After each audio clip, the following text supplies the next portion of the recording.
get back to the demonstration I did for the Northwest Blacksmithing Association a few weeks ago, looking at a candelabra very similar to this one. This will be a very lightly edited video showing the entire demonstration at the Northwest Blacksmith Association conference. So let's go ahead and get on to part 2 of making the candelabra. The good news is I don't think we're going to use the forge today, so it's going to be a little bit quieter. I need lots of small heats, so this is good torch work instead of forge work. The induction forge isn't bad for that kind of stuff, but so when we got done yesterday, we had all the bars drawn out, the tenons are forged, and I've got some undersized holes punched for now.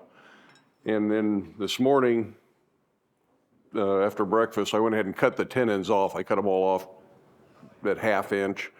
I figured you didn't need to maybe stand there with a hacksaw, so I've trimmed these so they're all the same length. And the one on the bottom I cut off at 1 inch because the base is much heavier and it's a heavier tenon. So the first thing I need to do then is get a 1/4 inch bolt in here. So I'm going to drill out one set of holes with a 1/4 inch drill bit, bolt that together, and then drill all of the other 3 simultaneously so that they will line up instead of, yeah, there's that little 64th of an inch offset makes it hard to get a bolt in there. So I will curse you and make you watch me drill a hole here. It shouldn't take long, except I just broke the bit. Wow. Somebody said those were cheap bits. They were right.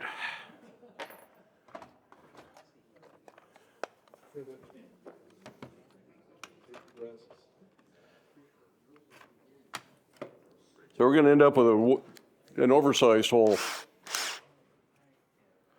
Maybe I ought to turn the torque down on this.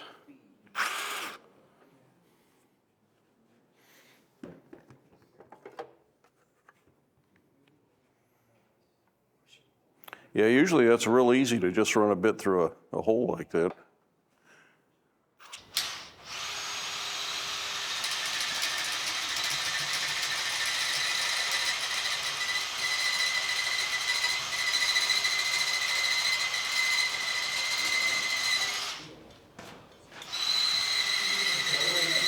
I think that's bigger than a hole in the base.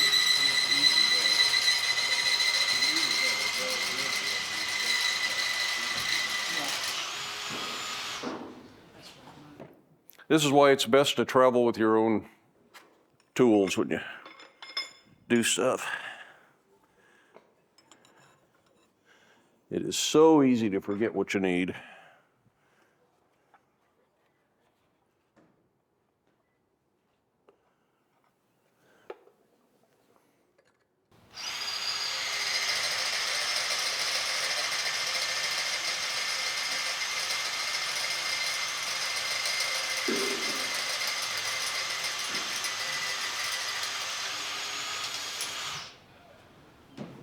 I only got to do 3 of these to get the first assembly done.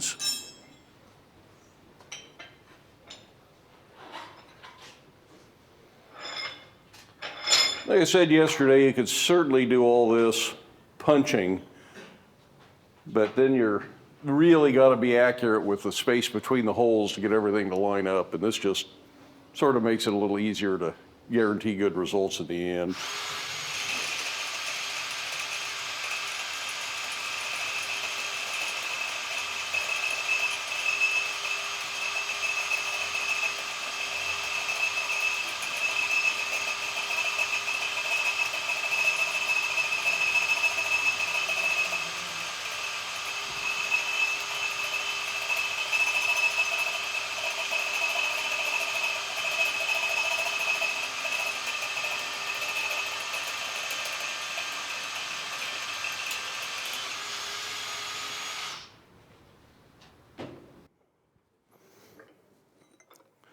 So with any luck, I can get a bolt through those and they'll all line up.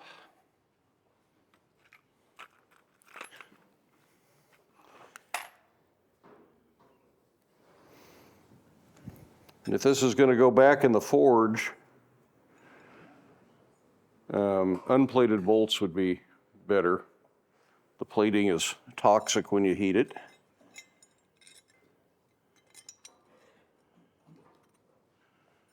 And this is my last chance to put the best looking side of these bars facing out.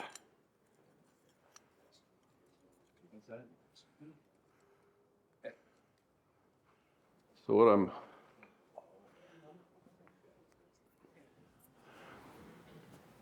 I'm ultimately doing is making a stack that looks like this.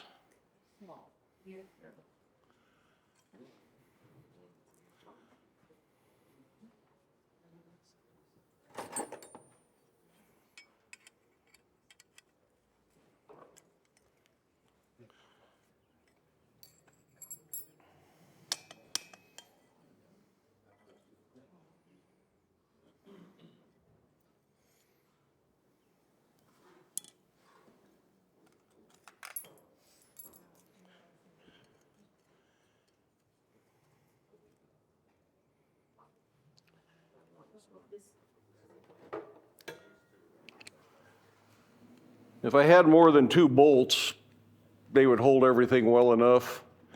But because I have to take 1 bolt out to enlarge that hole, I'm putting a hose clamp on the other end to keep everything in line.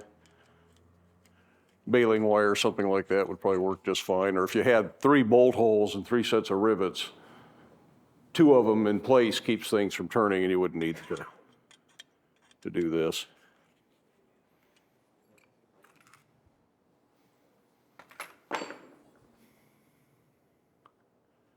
Okay, these are just crooked enough. I think instead of trying to drill that out, I'm just going to go ahead and heat it up and put the drift in and let the drift kind of line those holes up for me as I center things. This will be the first time we're using Pele's torch.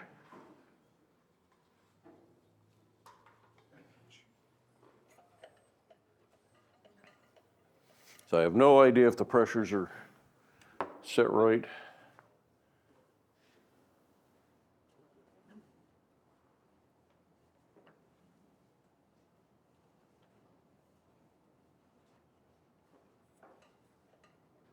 I guess we need a lot more pressure than that.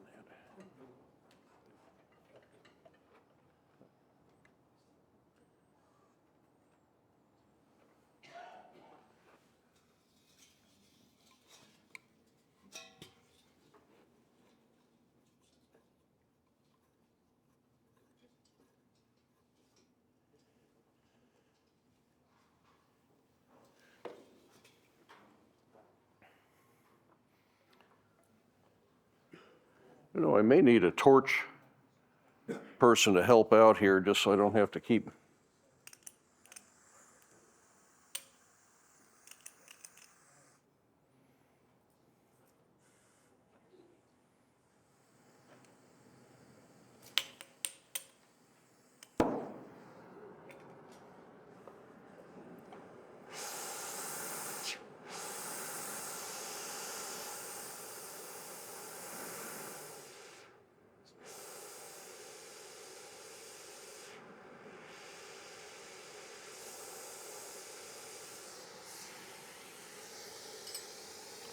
So if there's somebody who wants to come take this from me in just a minute so I don't have to keep holding, relighting, and starting and all that kind of stuff.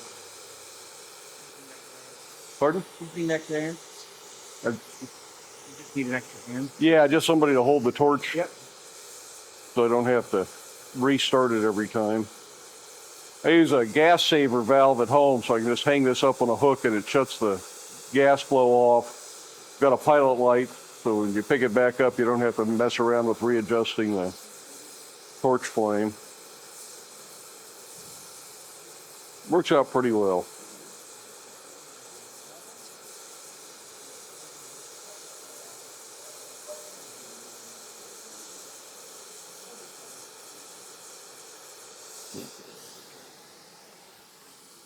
Try and get this to line up straight here.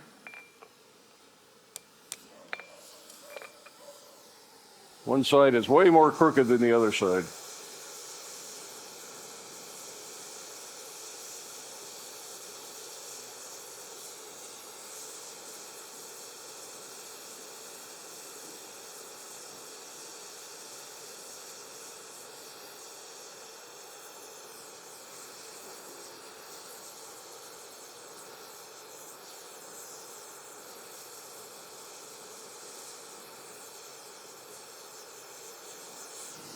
Using a torch also allows me to hand hold this. It doesn't get real hot, so I don't need tongs, and that's kind of nice as well.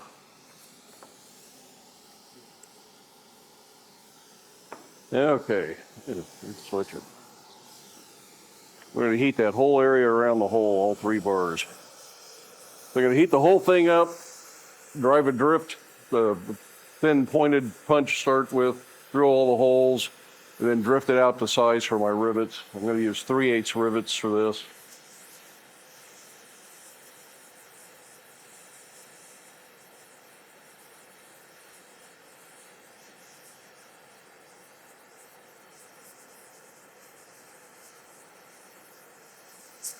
You know, how many of you use propane exclusively in your shops for this stuff? Do you find it slow? This seems slow to me compared to acetylene. Is that typical, or my pressure's off? Okay. What? Okay, that's been my impression. I just wanted to make sure I wasn't doing something wrong.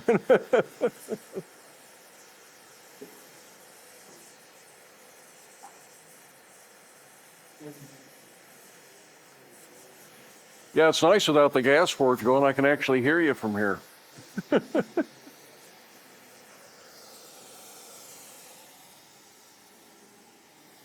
do I do with my... No, put it over here.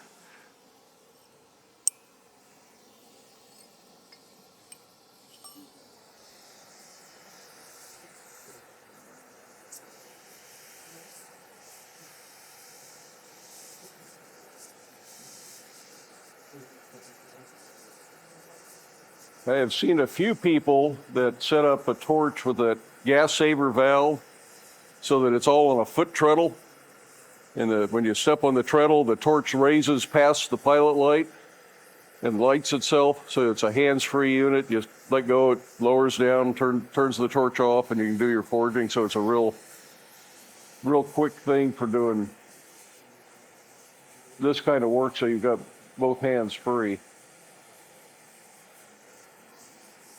See if that's hot enough to...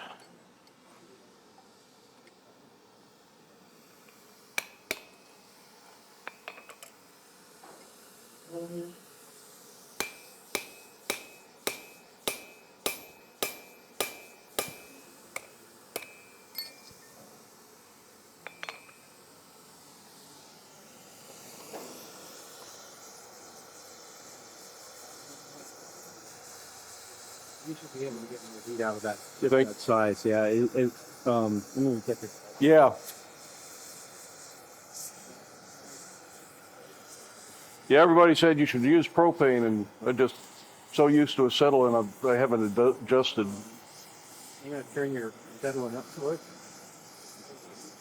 and then turn you off. These are pretty small phases for. Yeah. Well, it is better already. Yeah. You know what the pressures are? This one's like 9 pounds. I mean, I run it with 20 pounds of oxygen and propane. Propane is big. That's a pretty small rate, but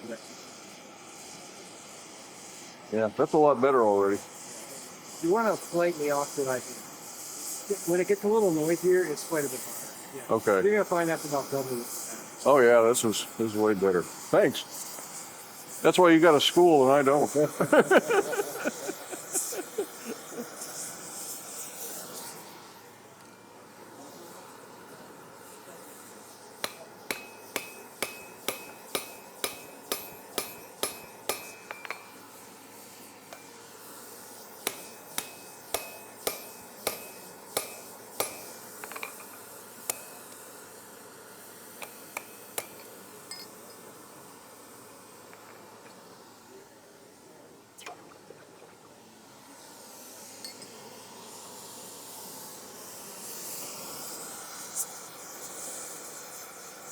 So much higher pressures was the answer.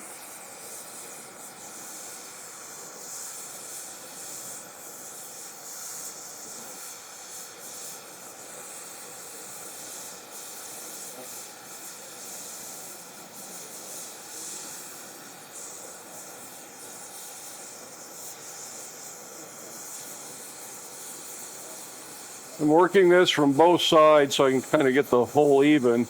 It also deforms quite a bit while I'm doing this, so it helps keep it a little bit straighter.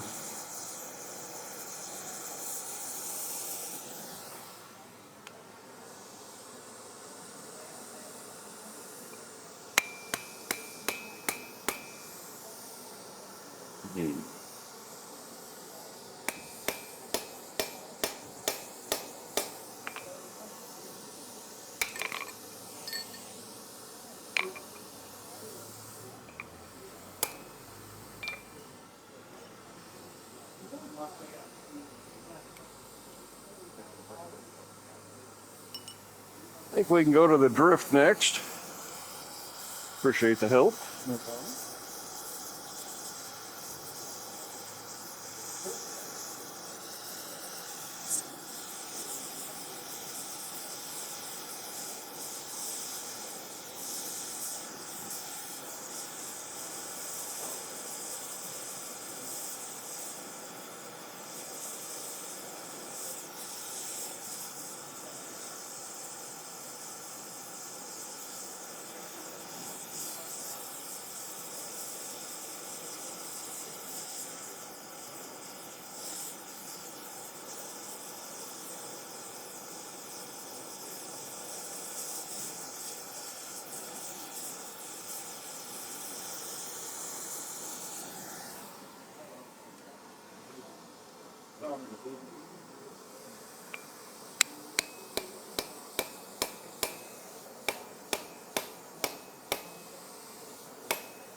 Let you heat that.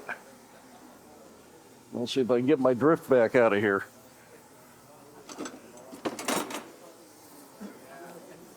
It's always nice if your drifts will fall all the way through your anvil and onto the floor.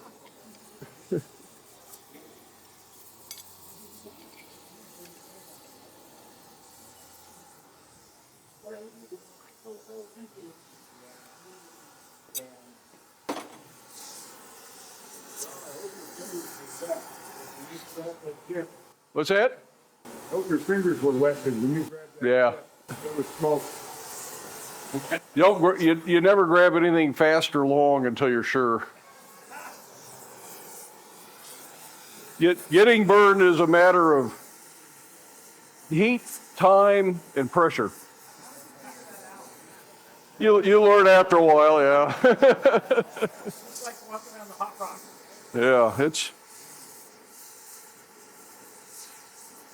the more committed you are to grabbing it, the more likely you are to get burned.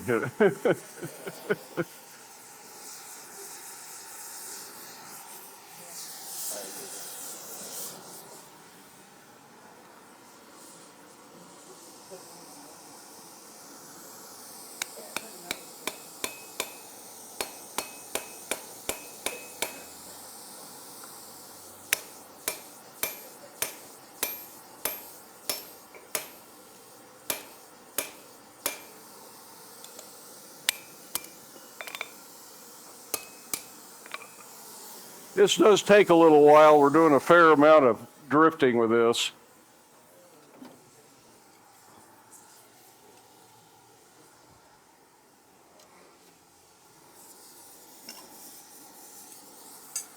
It's also helpful if you've got a bolster that's the exact size of your drift. The Pritchell hole or the Hardy hole will leave some scarring on the edge of the work sometimes if things aren't brushed real well. Yeah, this is heating much better.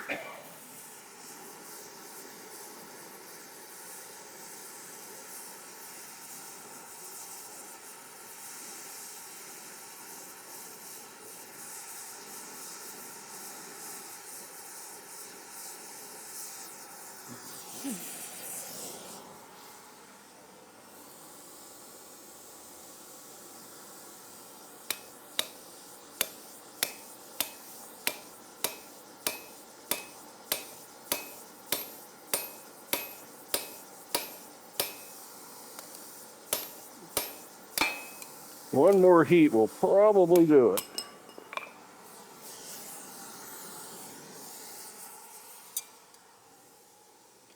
This is also getting much hotter in subsequent heats.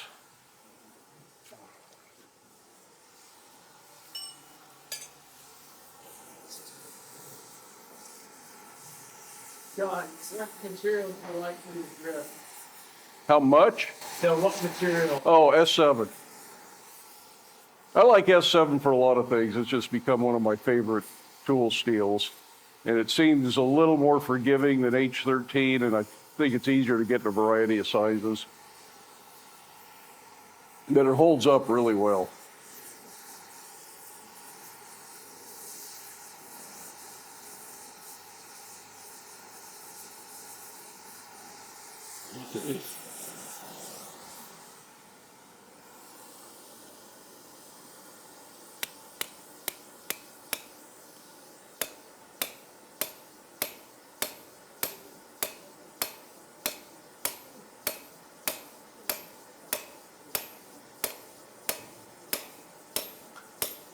I should have made a shorter drift for this. This is one that I've used for doing hinge pins. So it's got a real long straight section on it.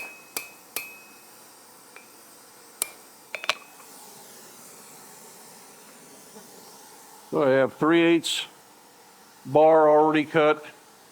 The usual formula of 1.5 times the diameter of the rivet, extra for each head. So let's just heat one side of that rivet.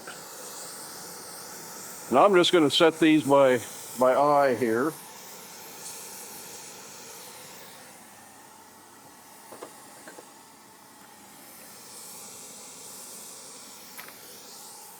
Got a little standoff to put the rivet in so that I don't have too much head on one side. It's not the perfect thickness, so I still got to adapt a little bit.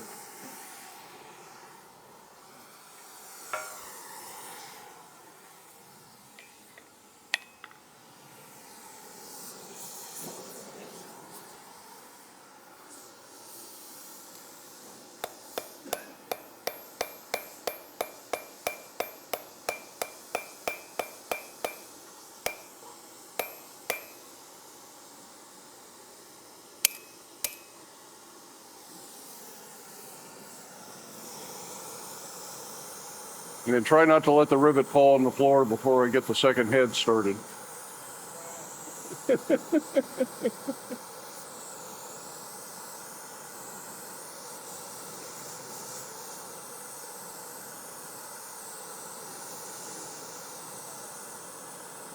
Okay.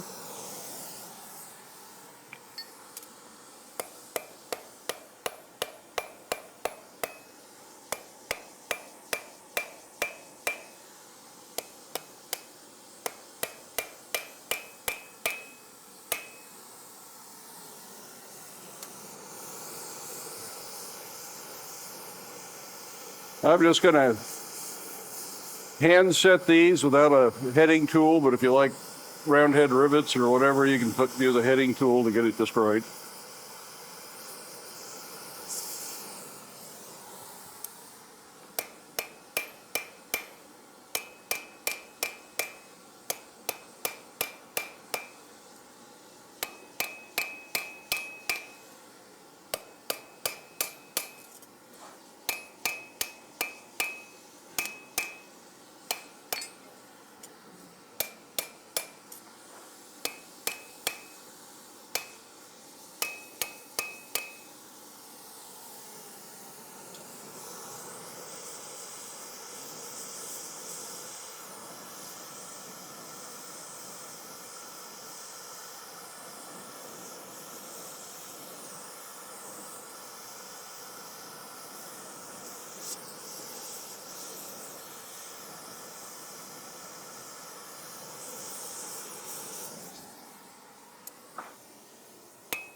I'm working at the edges of the anvil so I can tip this and get some nice facets on the rivet.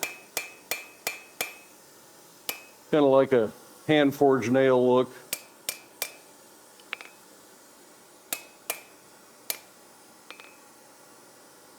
It's gonna be funky.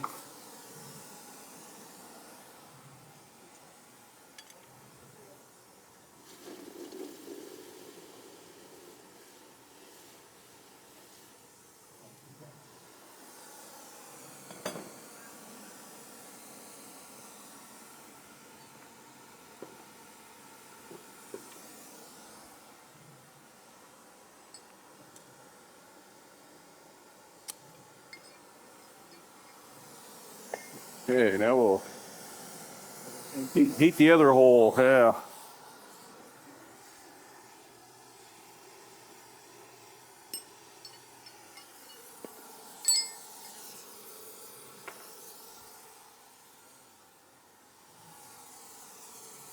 Everybody else do that in your shop?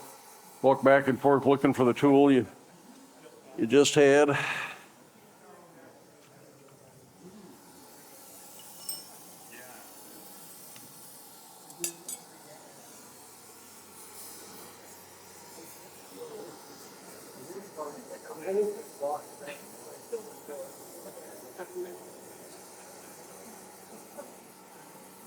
So you have to do that one more time, and then the 3 bars are assembled.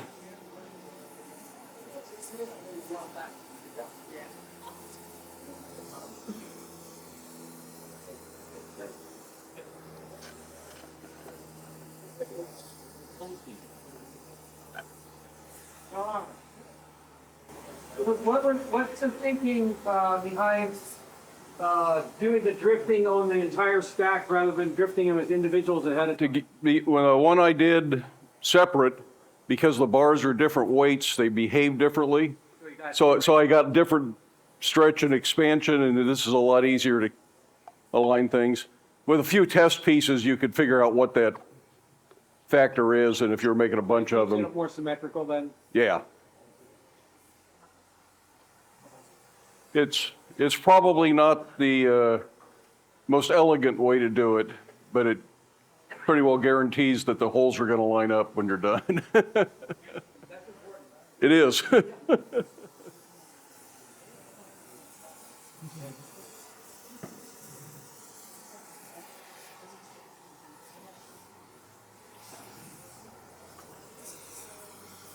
This one was done the other way with a slit hole upset and then drifted, and they just didn't really line up as well. Got things just enough off that I wasn't close enough to see. So is this the same thicknesses like quarter and whatever and that half. creates? Yeah. Is that the same as what you were? Yeah, yeah. So it's the same, just a different approach to the holes. And I thought, I think this ended up too pronounced for this piece, but we just had all sorts of trouble getting it. These and you drilled those. Yeah, I slit with a slot punch, drifted and upset, then drifted them. Cool. So there's a little bit more material involved in the joint that way. Everybody's seen this, or do you? Bring it on over, okay. Thank you, sir. Hey, John, do you normally do this in a coal forge, this project? I would do it in a combination of the gas, induction, and torch. Coal would certainly be doable. I'm just thinking where you're trying to heat a specific Yeah. area. Yeah, the induction forge seemed like a good idea for this, but for some reason this 3-bar stack wouldn't heat. The amperage on the forge would jump up, it'd drop down, and jump up. So something about the currents weren't connecting. See the expert? That the bar the same size would heat the induction forge just fine. But for some reason, the 3-bar stack, I could not get the heat properly. I'll cool that down so you don't have to roast your fingers.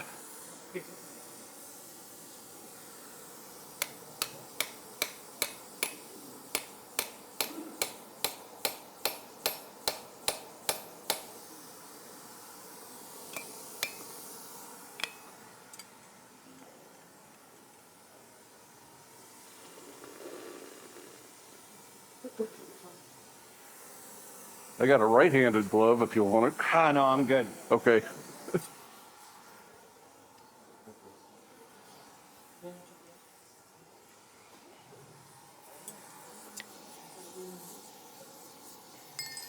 Yeah, I don't work in coal very often. I've done so many things that are multiple pieces, kind of production runs, and the propane forge is so much better for that. And now with the induction forge, the smaller stuff, I try to do in the induction forge because it's quieter, it is more fuel efficient, the electric bill is way less than the propane bill, and I just really like the induction forge. I just wish I had a bigger one.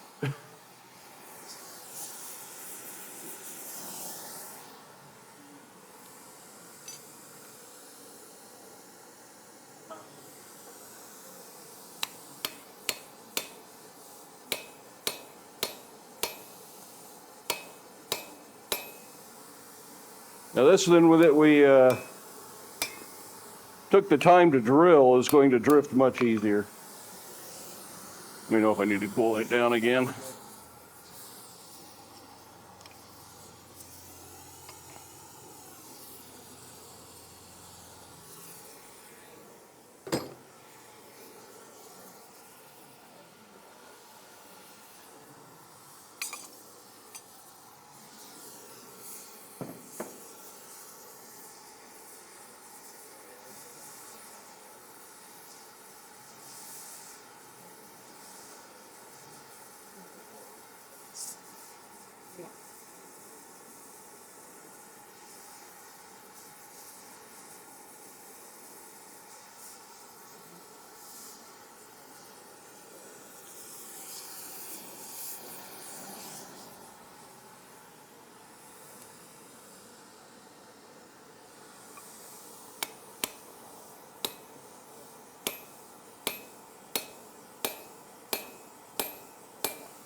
I know the assembly work isn't quite as exciting as the forge work, but it's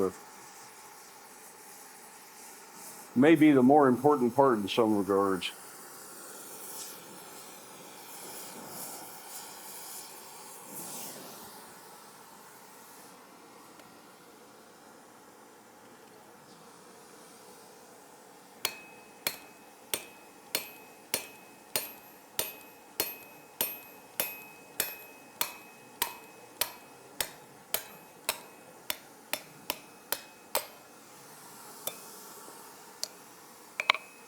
That one went a lot easier.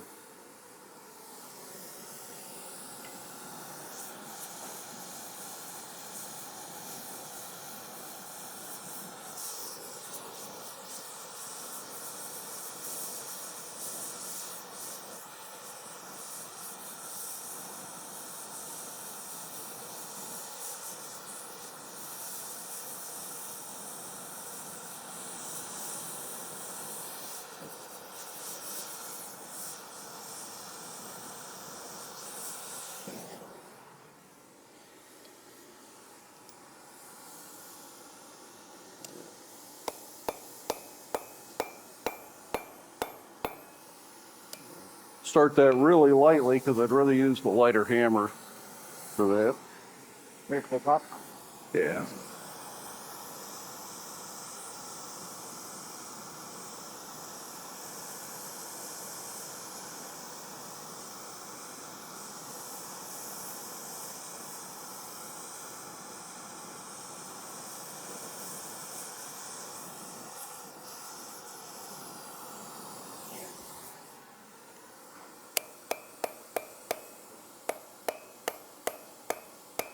Of course, it's all going crooked.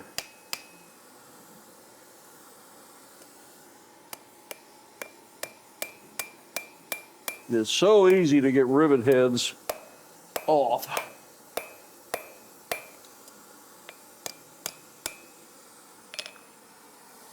Yeah, so maybe a little bit funky.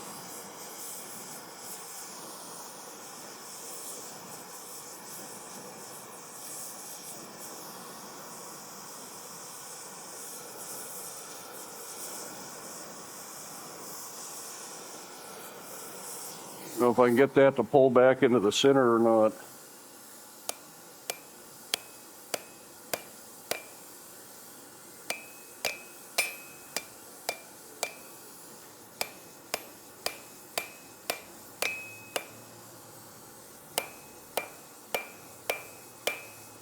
This piece will live in your gallery so people can look at those up-center rivets for years to come.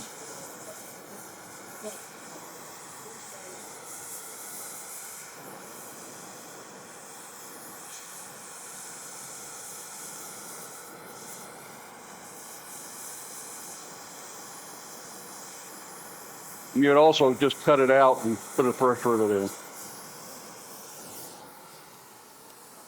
Whatever suits the way you're working. But I think we can get the idea of what I'm trying to accomplish here.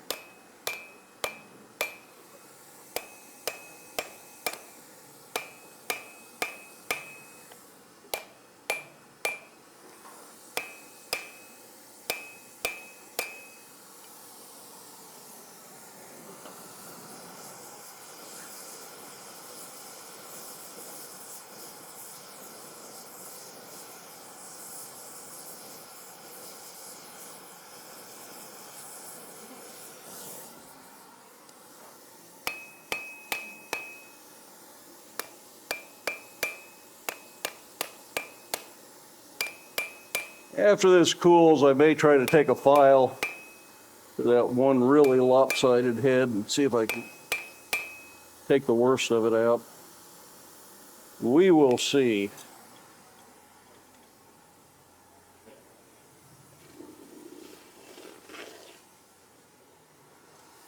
Now my shoulders here line up just almost perfect, but I would like to make sure they're flat so that it doesn't hold up on the base. So I'll heat that back up and go back to it with a monkey tool and make sure those shoulders are good and flat. If I can find the right monkey tool. I'm spread out all over the place.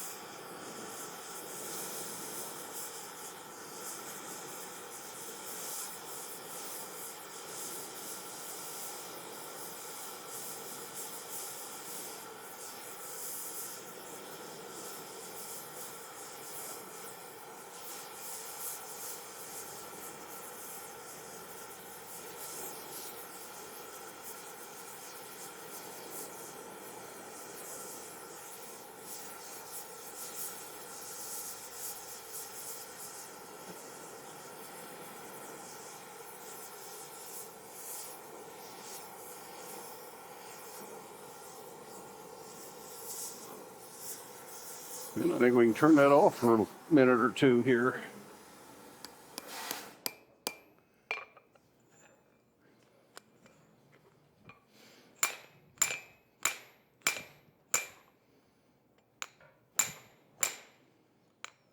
This also just kind of upsets it and makes the bars fit up against each other a little bit better.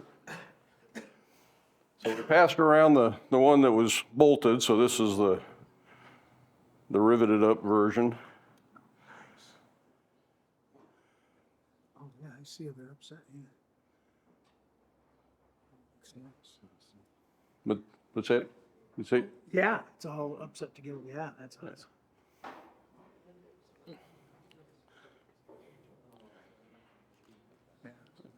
Should have cooled the bars a little bit more before setting that first rivet. I've got a little thin spot there now, but we get the idea.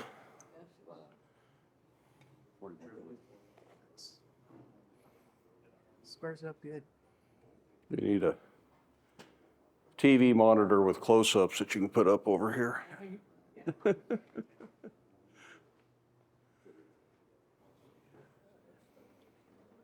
And you can see where the edge of the Hardy or the Pritchell hole is kind of gouged things up a little bit, and that's just hard to avoid unless you've got a bolster that's exact size as you're drifting those things. So that needs to cool a little bit. I'm not going to quench it. It shouldn't harden because it's mild steel, but I'll avoid quenching it right away anyways. And then I want to thread the tenon. But while this cools, we can work on threading the candle cups and the base.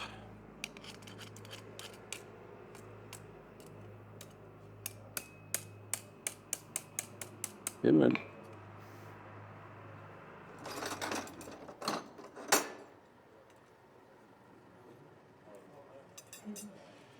So we don't need the hose clamp anymore.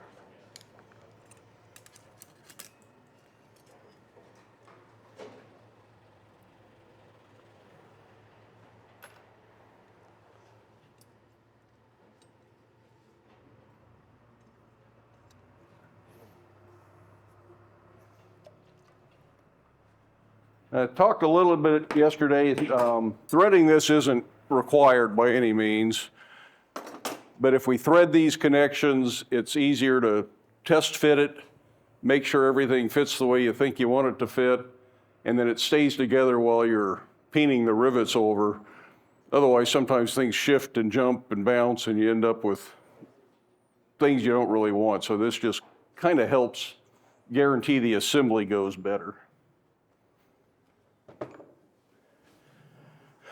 Okay, who knows off the top of their head what the tap drill for a 5/16?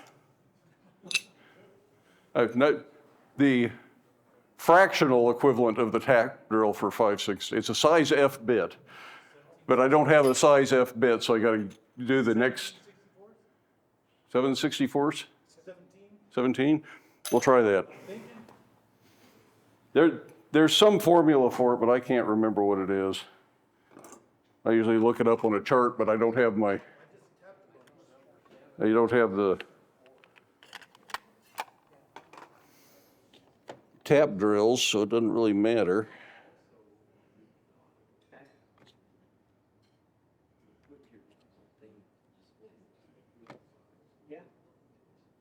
Oh, that's the bit I broke, yeah. No wonder I can't find it. The good news is this isn't some high strike thread. It's just a temporary clamping system. That one may be a little over.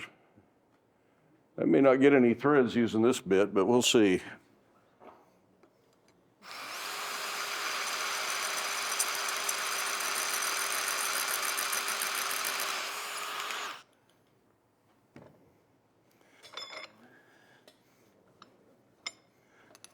I might be able to just run this tap through the 1/4 inch hole because it's not very thick.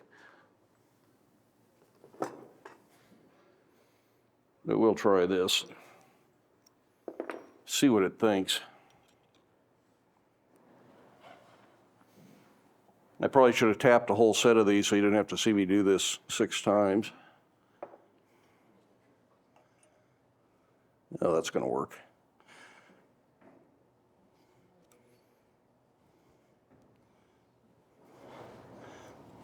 They wouldn't bolt your car bumper on with this, but for this, it's going to work just fine.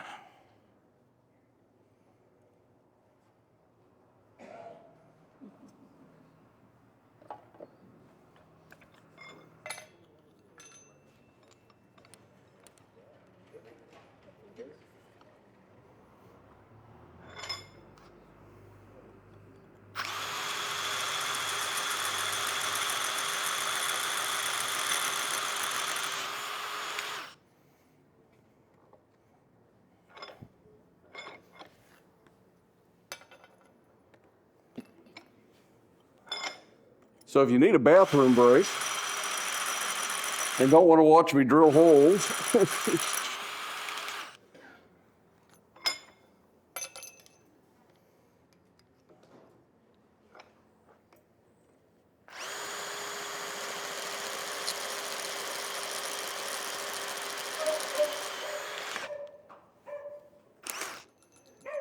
Broke that bit too. Wow. Or bent it. I think I'm gonna have to buy the club some drill bits. Okay.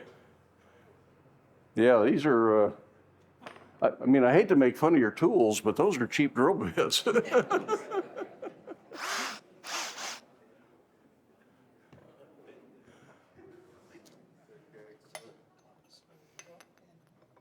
see. This one.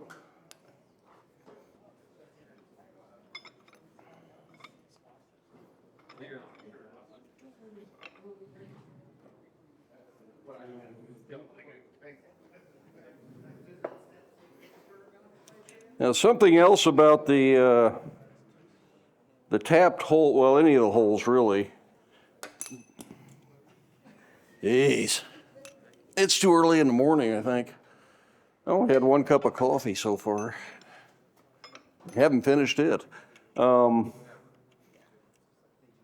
you do a tenon, you don't want a sharp 90-degree corner at the base of the tenon. That's a place for a stress riser. So you want a little bit of a round there. So whatever you're going to thread this up to or set has to be countersunk enough to fit over that. Otherwise, it hangs up on that rounded shoulder, and you end up with a gap between the shoulder you want. So you need to be able to countersink these. Probably more important on the base because it's heavier and it'll be a more pronounced gap if you have a gap there. So somebody found a countersink. I'm just hoping it's the right size. Is that a different set? Oh, it's the same set of bits.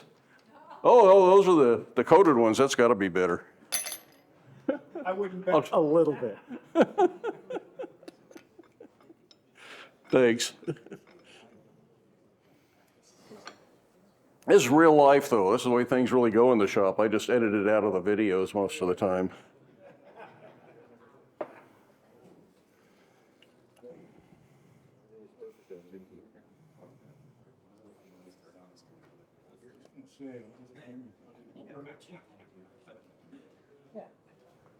Well, maybe I'll leave all the bloopers into the video so some folks don't get so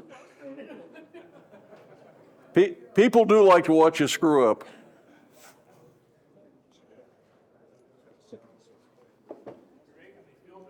It does. They just shouldn't think that because they didn't see it on a video that I don't do it all the time anyways. You know,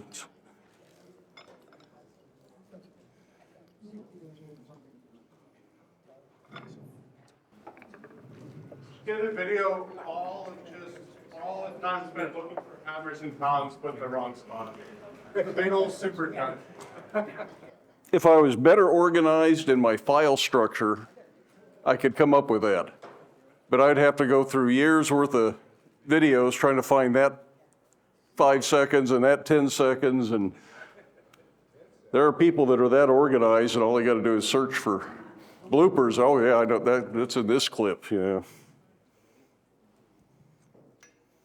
I got mountains of hard drives with footage. I've got it all, but I can't find anything.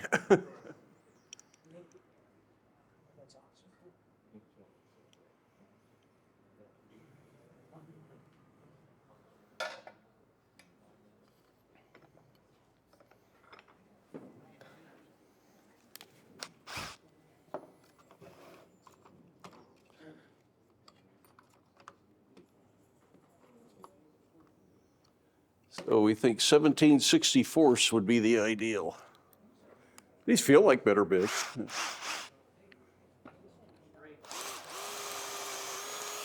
So far, so good. Piece of cake.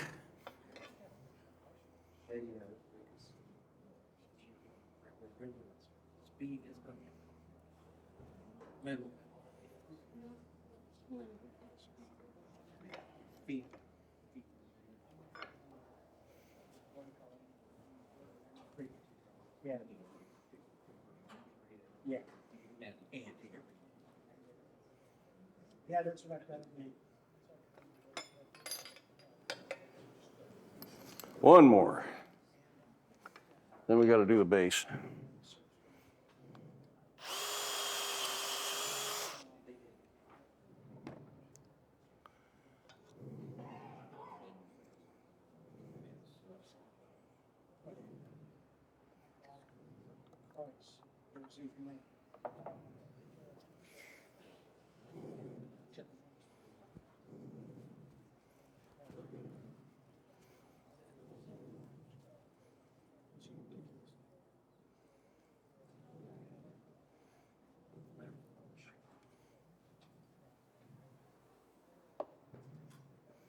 What, those vice jaws are still plenty hot.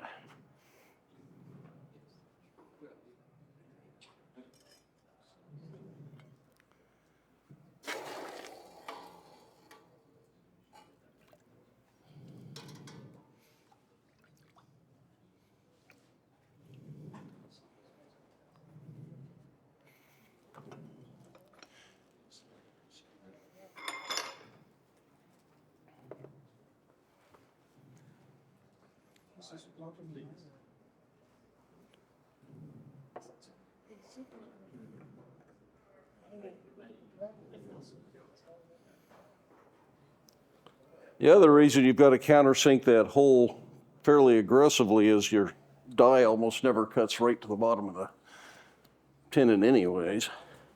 They probably make dies that do, but I don't know any.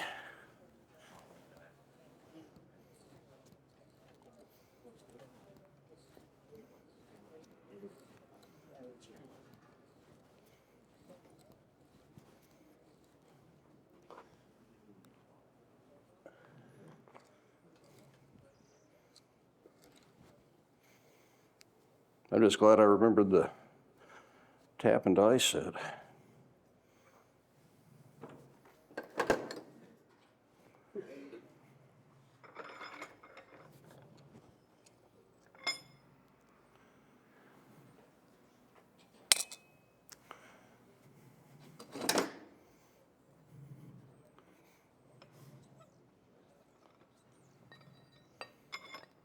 See if this vise opens far enough. Oh, good. Afraid the screw is going to fall out the back end.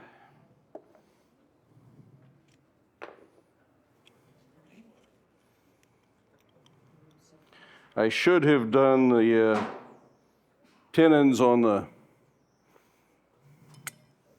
upper end first. That would be easier, but we'll be able to do it. Bend the arms and then do it.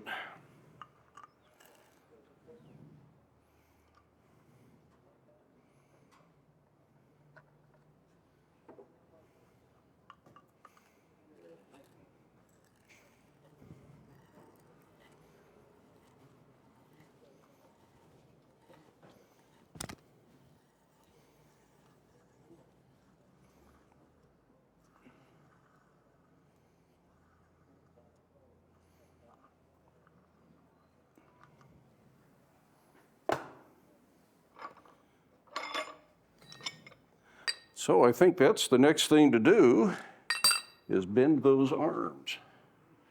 And this is just kind of a judgment call based on whatever you like. So I'll go over here to this other one that I did and copy that measurement, which by the way is in the auction. So there's one of these that'll go to the gallery and one that'll be in the auction.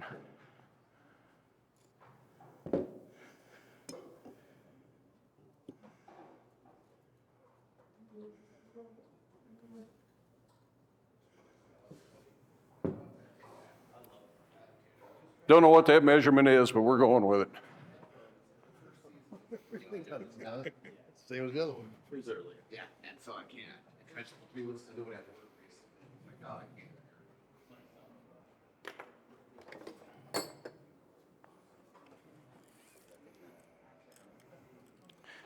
can't. It is 7 3/4 inches up from the shoulder.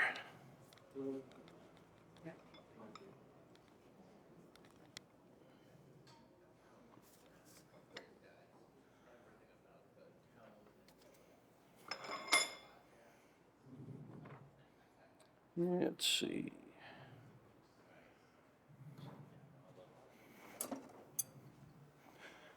Just heat up right there where I want the bend to be and leave them both in the vise while I bend it. So with any luck, they both end up with the exact same matching bend right at the top of the vise, if we're lucky.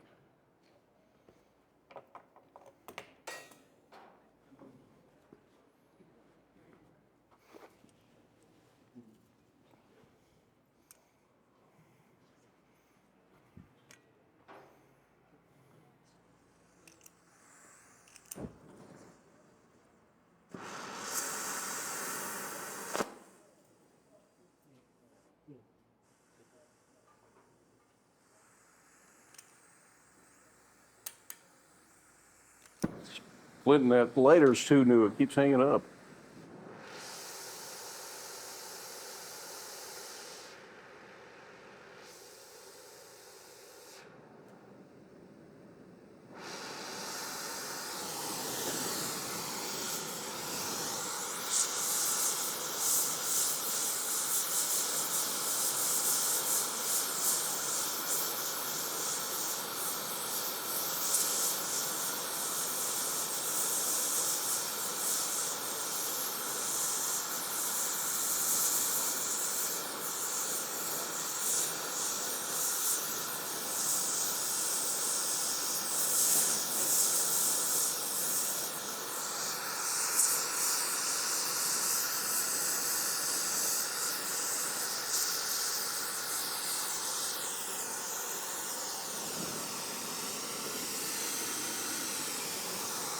I want a 90-degree bend, but I'm not worrying about a sharp upset 90-degree bend.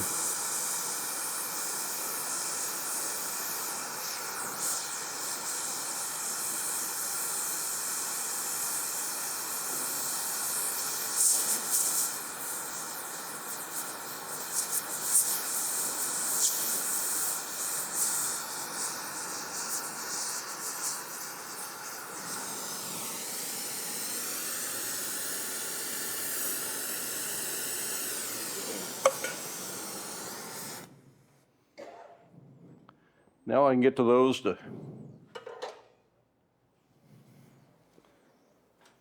thread these. Guess I'll just thread that one while it's standing up right there.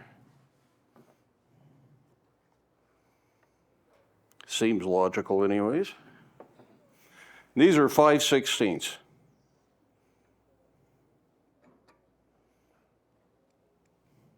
These are supposed to be.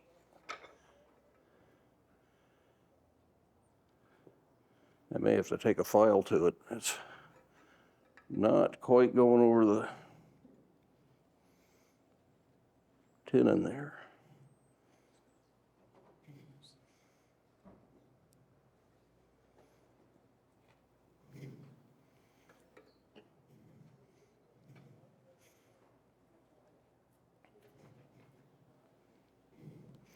Usually if you get it started, you can get it to cut pretty well. It's just that first full revolution that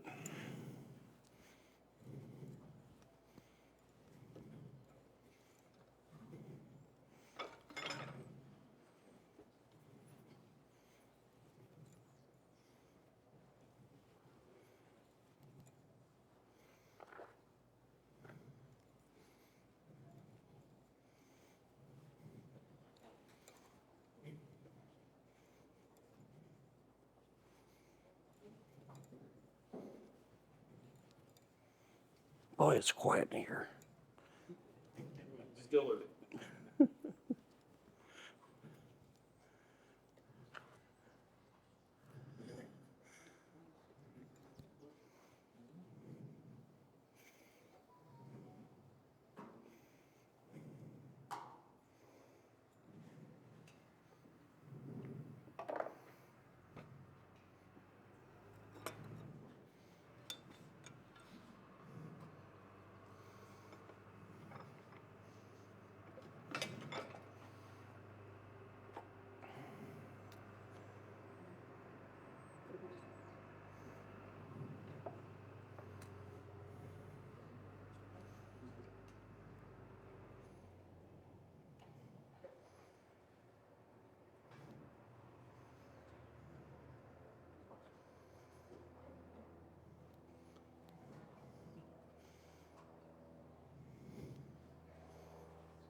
No, come on.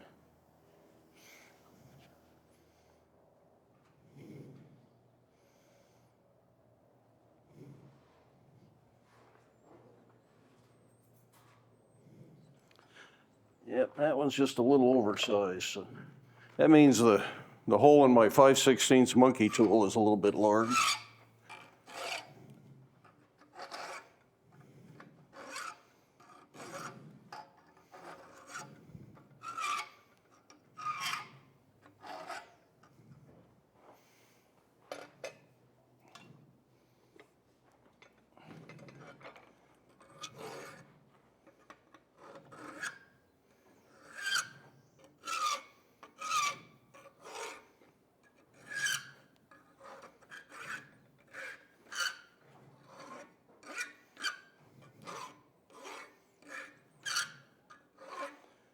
File a little bevel on the top there so it's a little bit easier to get the die on there.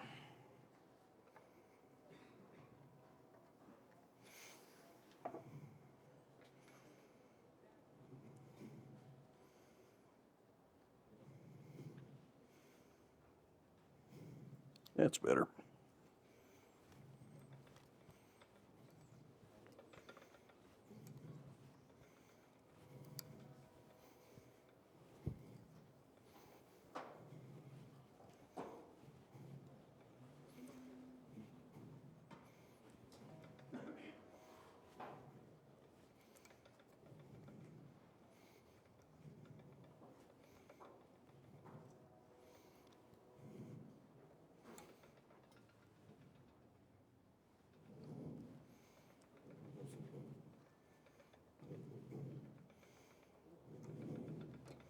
What is that?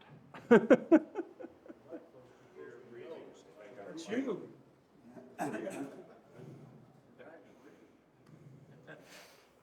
In the movies, that'd be ominous. I think we should run away from them.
Okay, I think we're done threading holes and tenons.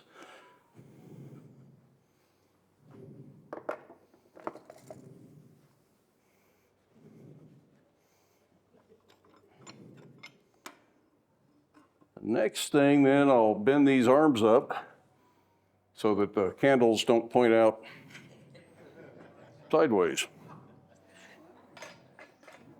Yeah, it's an aesthetic choice, you know, if you... I've got just a pipe jig, just a piece of pipe with a little holder on the side for some things. This, I'll probably just hold it with a pair of tongs. Be even easier to bend. And again, we should be able to use the torch.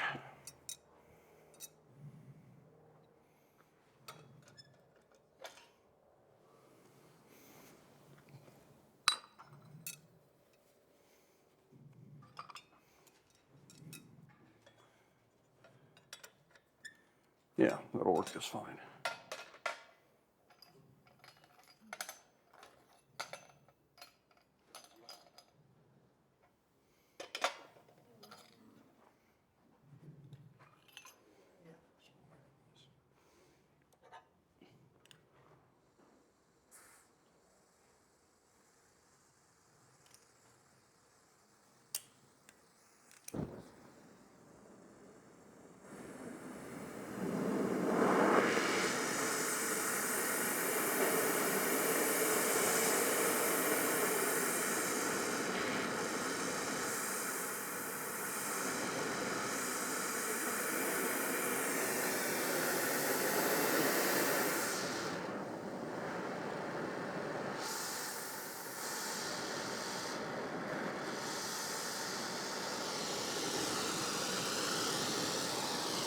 Now hold the torch for me. Thanks.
I think I've kind of guessed wrong in my bend here. It's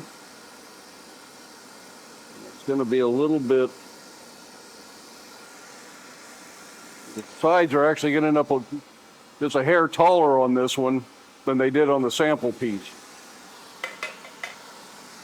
That is probably not something that matters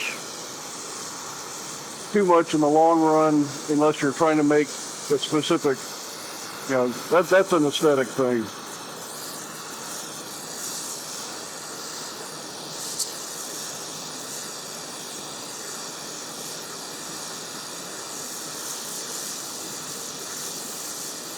And we'll put the candle pans on there and see if we like it. If we don't, we'll straighten it out and do it again.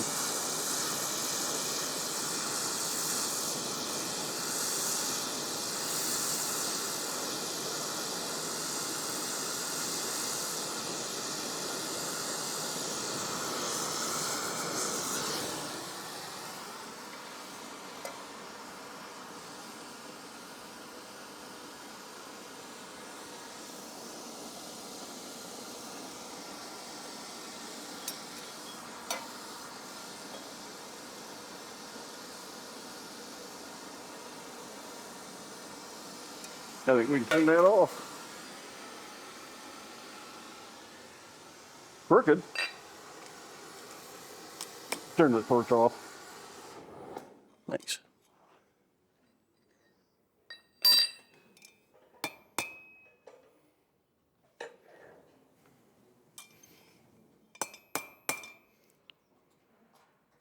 This is certainly the time to straighten it, though.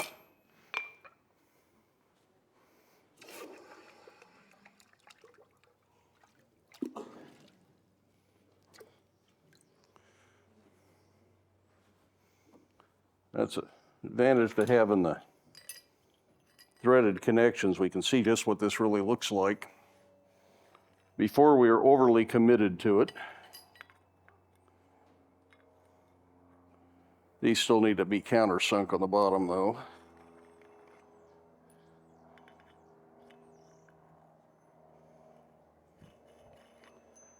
Where did that other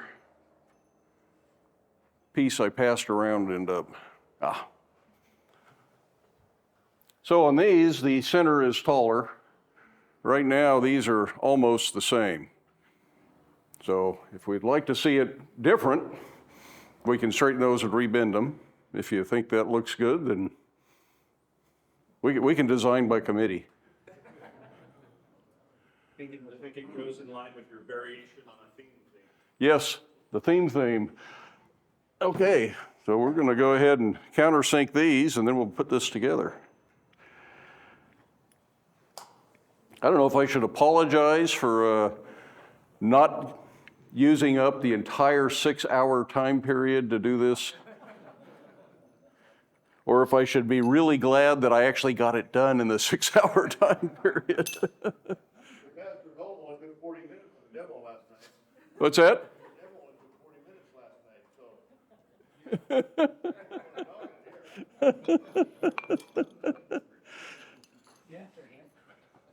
They do faster on YouTube for some reason. Yeah. Editing fixes a lot.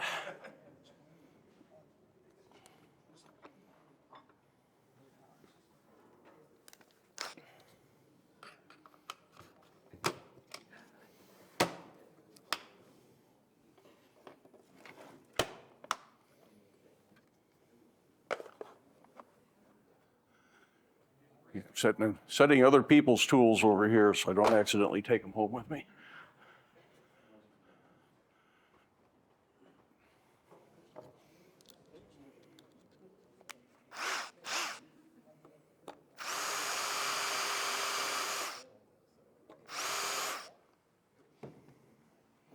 This also greatly reduces the number of threads you have to thread that on, but the upper piece will help.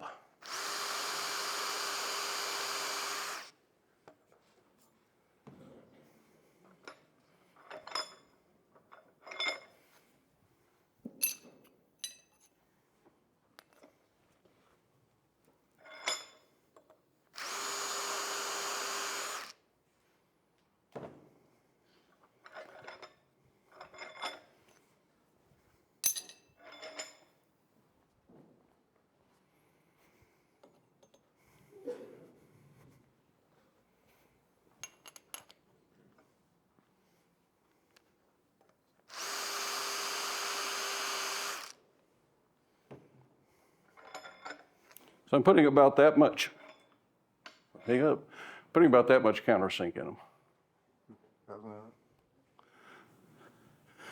Just enough so that transition fits.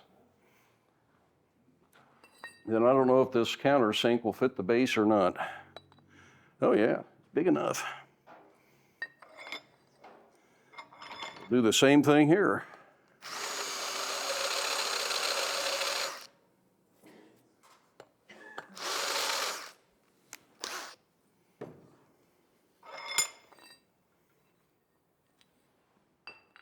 There.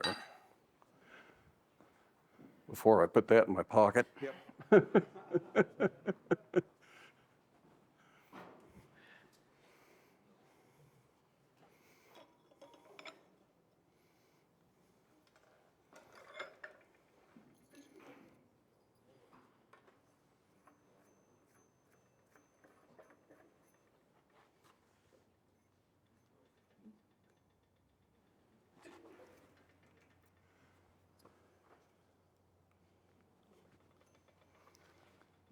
It may be a little heating and controlled bending before we're done here, but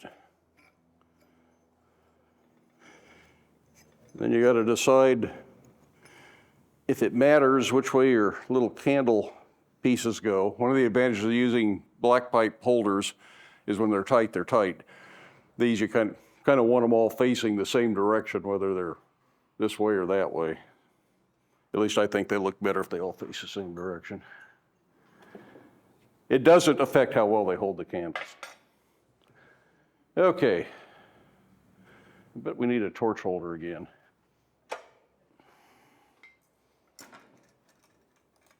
This is also better done with a welding tip than it is with a rosebud. This is sort of excessive heat.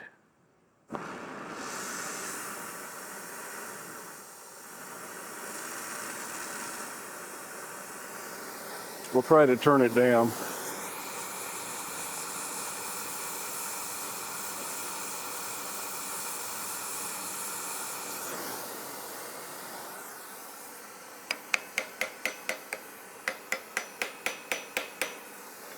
Little heat. As long as you got a torch in your hand. Yes. Okay.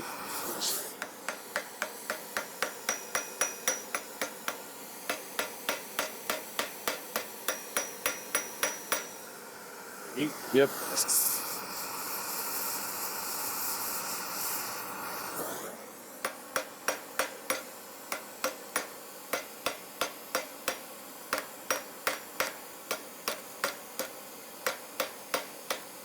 It does work a little bit loose as you hammer it. I don't know if I can get that to tighten or not. Problem is I'd have to go another full revolution on this, or half revolution on this piece. It might do it. This is not the place that I want to suddenly find out that I sheared off a tenon. I guess it's going to go the other way this time. And hope the others will match. One more little heat. Let the head, yeah, right there. Perfect. Got enough heat right there at that transition. We can stand these up. You can do some adjustments on these cold later. If the candles are a little tight or a little loose. It's still loose there. Take a chance and try and go just a little more here.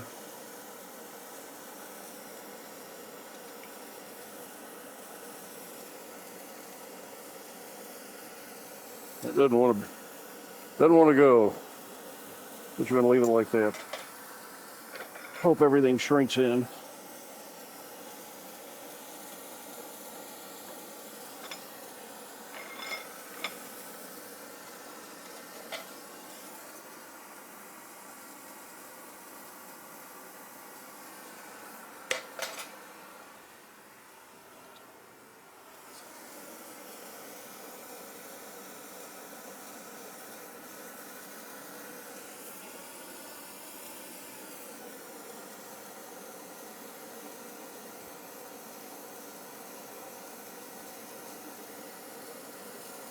Since the other one got loose, I'm going to start with that a little back to where I want it. Yep.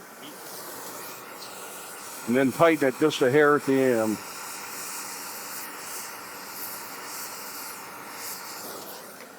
Yeah, that's hot. We were melting that one in.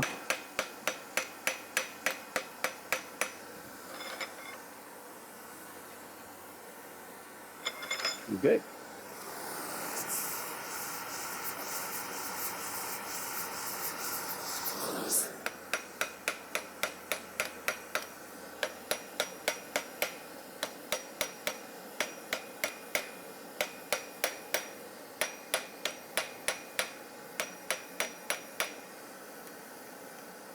Okay.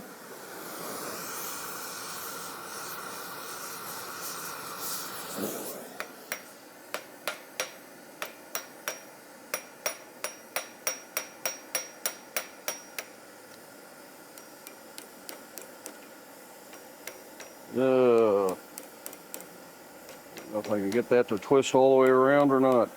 See, after telling you I want these all to line up, I'm having trouble getting them to line up.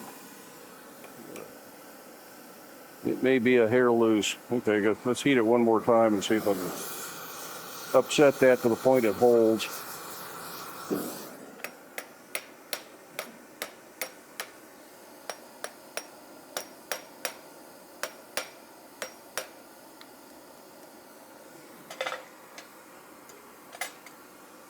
Yeah, that's it. Yeah, heat it to bend it.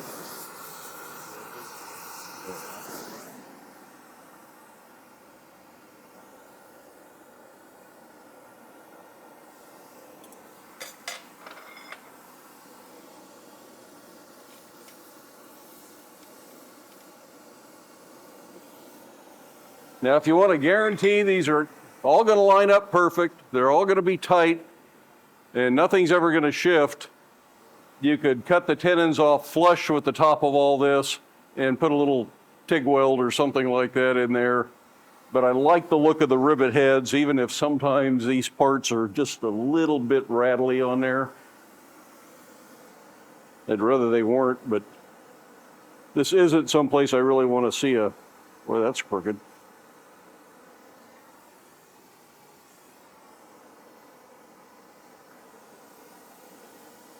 Careful of those outer ones, they're hot. Okay. Isn't someplace that I really want to put a weld on if I can avoid it. I like the look of rivet heads. Okay.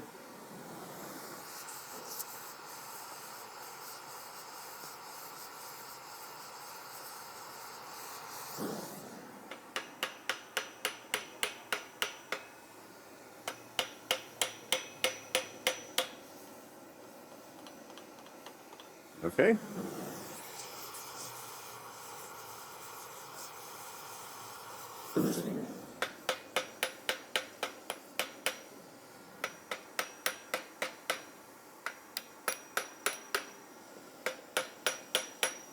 Little hammer is still a little bit too big to get right down in there. Okay, yep, let's bend it up.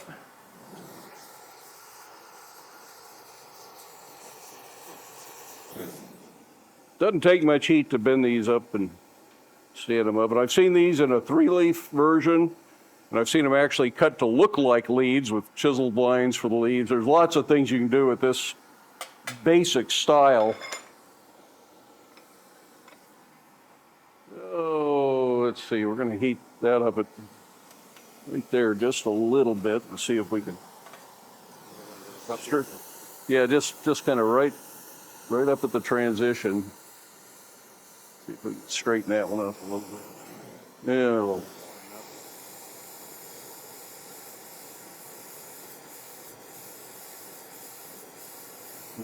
That's enough.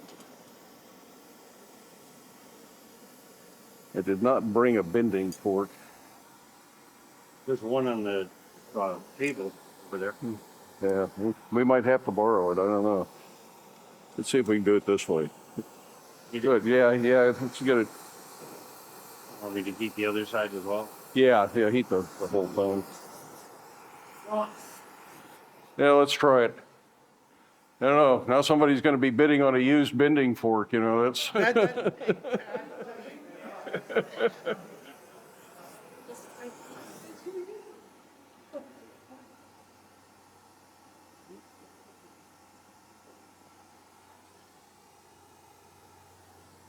Better. The tough place to try and bend something right up there next to that pan. Yeah, it's straighter. It's a nice bending fork. I highly recommend it.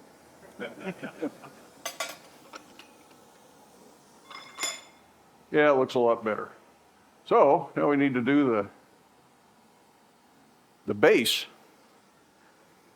But don't turn the torch off yet, because we're going to need it pretty quickly here.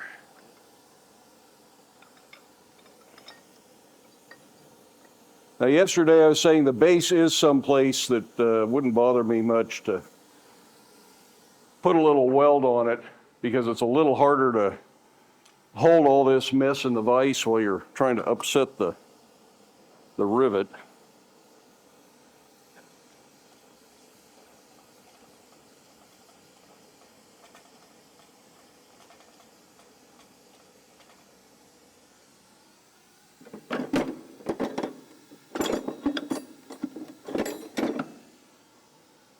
Then we got to decide if the lean is because it's crooked in the vise or if the piece leans.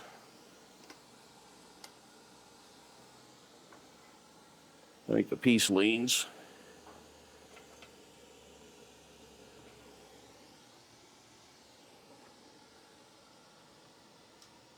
Yeah, we're gonna have to do some straightening in here before we're all done, I think.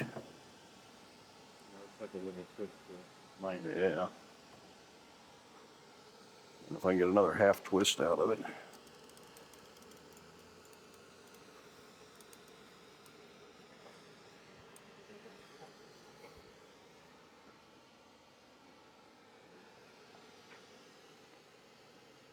These remind me of a saguaro cactus. A little too far.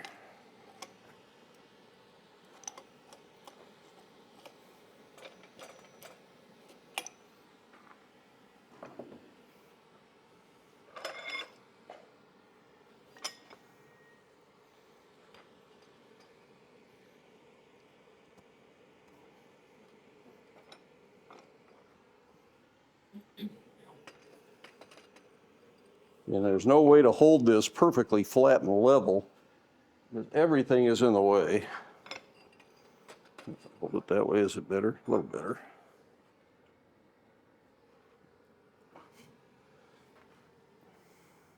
Okay, do the big one. This may need more heat.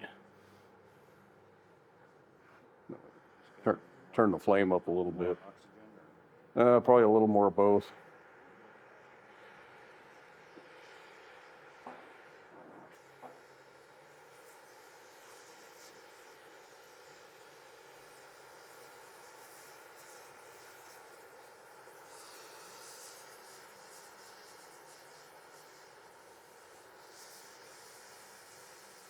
If you can get this all lined up just right with the threaded connection and plug weld it from the back, then it's very little abuse on the piece, and it's less likely to screw something up in this process.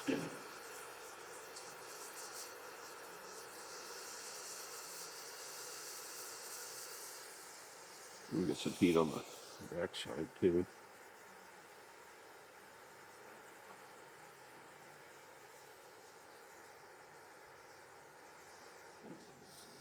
Yeah, we could use a lot more flame there. Oh yeah, now we're. It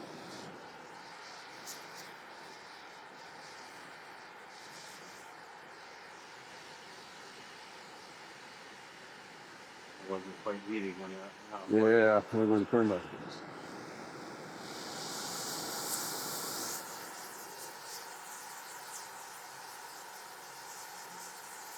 Yeah, we're not going to burn this one off like we might have the little ones.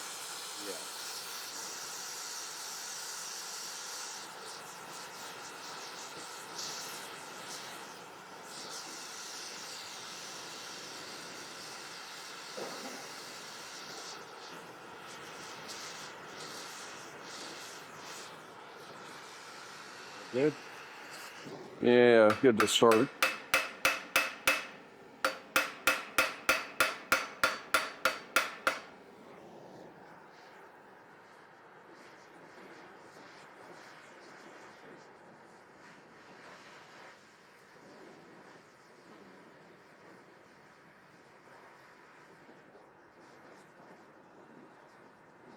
Is your pressure? Yeah. Adjusting itself. Yeah, it's really easy to bump the valves and.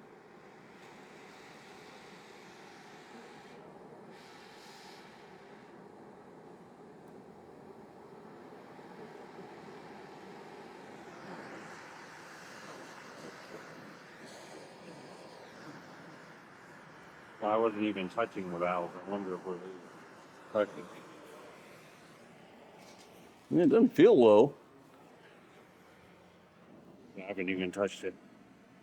Oh yeah, we're out of oxygen. I would do it. So that is not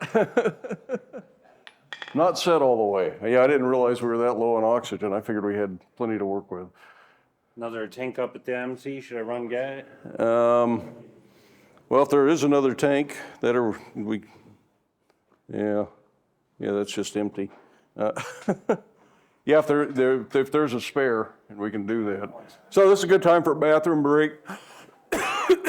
Questions, answers.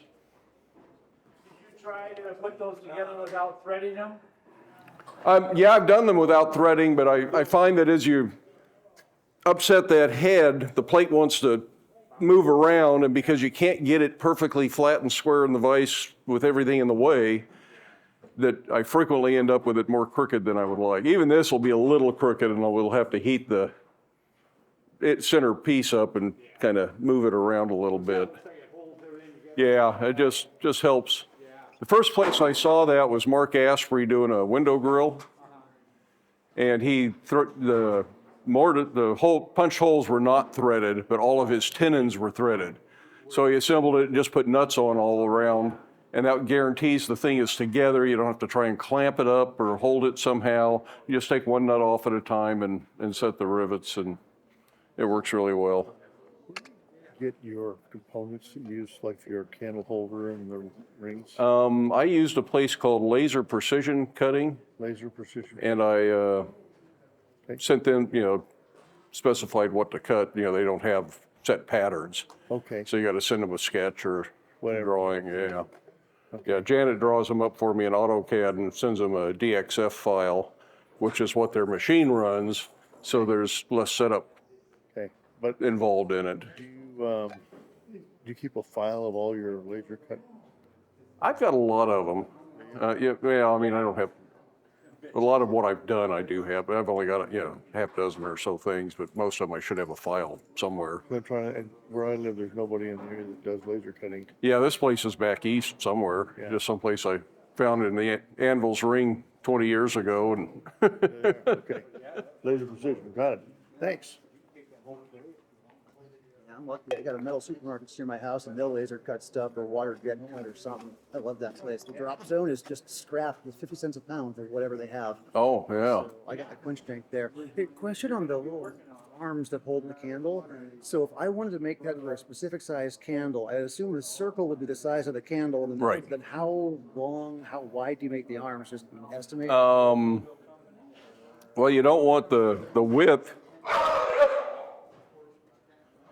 Should we turn off the recording? Let's see, there should be a blank here somewhere. Let me sneak in there and grab this. So you don't want the total of whatever your leaves are to be greater than the diameter of the circle. Okay. So you got to figure out what this diameter is and then what this length is, and it's got to be, it could be exactly the same and they would touch when you're done. Or if you're doing thirds, you got to have less than a third in each one of those before you bend them up. But other than that, there's nothing critical, and just enough here that your candle's not going to fall over. So this thing's got to be like, for a 2-inch candle, this would be a 2-inch diameter, and then these would be the same 2-inch width. Yeah, so 2 inches, about 6-inch radius, Yeah. or 6-inch circumference. So Yeah. you wouldn't want these any more than 3 inches All right. Oh yeah, that makes sense. across, which would be huge. Yeah. More candle holding power than I think I probably need. All right, cool. Thanks. Then you just kind of grind off that out. No, we will try to finish setting it if we can find another oxygen bottle. Oh, we ran out of O2, gotcha. Yeah, so if we It can, sounded like it was gone. if we can get it set, then yeah. Otherwise, I'd probably cut it off and see if anybody's got a welder and weld it. There's not enough head there to hold that. I got that little Vevor welder that you reviewed like 6 months ago or whatever. It was like- Yeah, I'm not too disappointed with it. It will work, but it's not what I would use regularly. Yeah. So I got a little shed in my backyard with an extension cord that goes out there. And so for me, it's absolutely perfect. Good. All I do is make a little hardy tool, or I made a little welding table, just weld some angle iron together. So Yeah. it's perfect.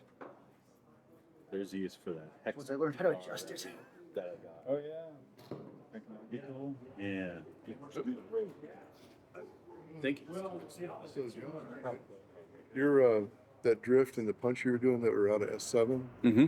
I've made a bunch of tools of those, and I never quench them in the water. I always thought this water is, As long as they are not up to an orange heat, I don't mind quenching them in water. they're not gonna crack. Yeah, but if you got it up close to the critical temperature for it, which is really pretty high, it's like 1700, quenching in water would be a disaster.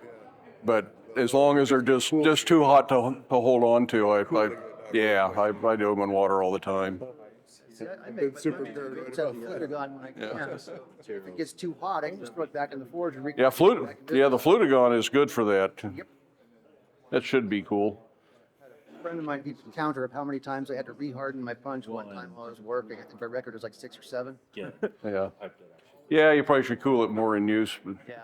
Well, I was punching something way too thick for the punch that I had. It just was Nice to have some tools. Yeah.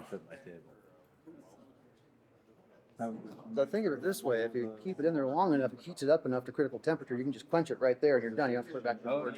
right. Yeah, for the Fludigon, I frequently just keep a bucket of water and just drop it in there when I'm done with it and fish it back out for the next heat. I keep a little bar of Fludigon in my forge bag just in case I need a tool for something. I'll just make something real quick, and it's served me very well. In fact, I'm on my second bar of Fludigon that's lived in my forge bag. Try and find some more of it one of these days. Yeah, I hope they've got another oxygen bottle. Otherwise, we might go interrupt whatever's going on in the other shop. One of your tools? Yeah, that's just for backing up the rivets so I don't have too much sticking out the top. I noticed you use about 2 diameters of the rivet. Is that so you can get a bigger? Yeah, probably not quite two tonight, but probably not quite 2, but it's close. Yeah, and it also depends on how much forging gets done to these. But since I pre-cut the rivets, I just use what I've got.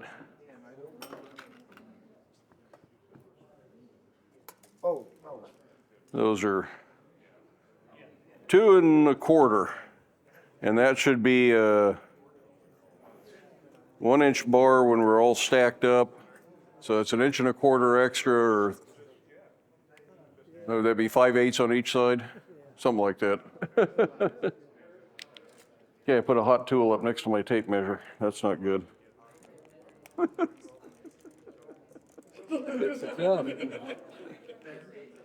That's gonna need a little sanding.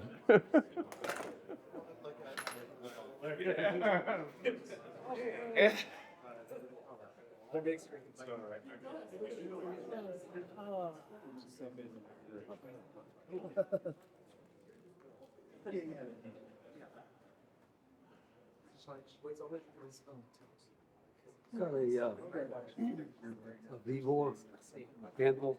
Uh-huh. It's like 1.2, almost square body,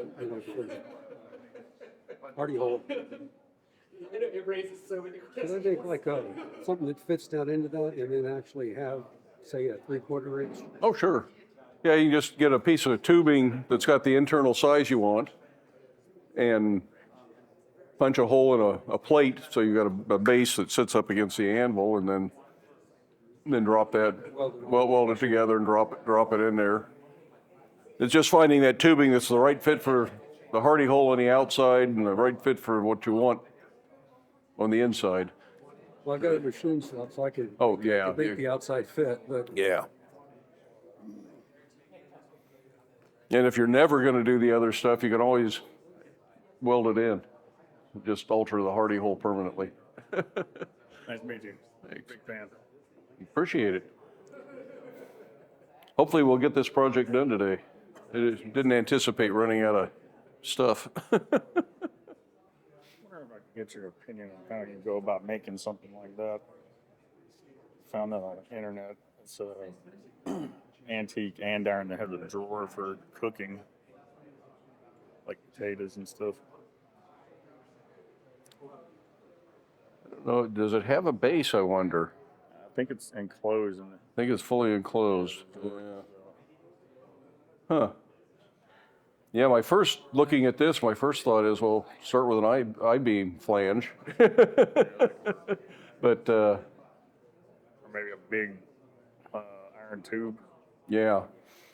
But if you start with a flange, certainly welding it up would be easy to do, but you could put a light chisel line across where you want the bend to be and heat it with a torch, and then it'll want to bend pretty accurately at your chisel line, and then wrap the bottom, or do tenons. You can do a kind of a dovetail joint, cutting one side of but it's a lot of filing to pull that off. That one's big enough. Thank you. Shouldn't run out with this one. What is it? No, we don't have much left to heat. We got to set this and then any straightening and then. Excuse me. Well, that should last. That one'll work. I don't know if that's going to fit on that little cart.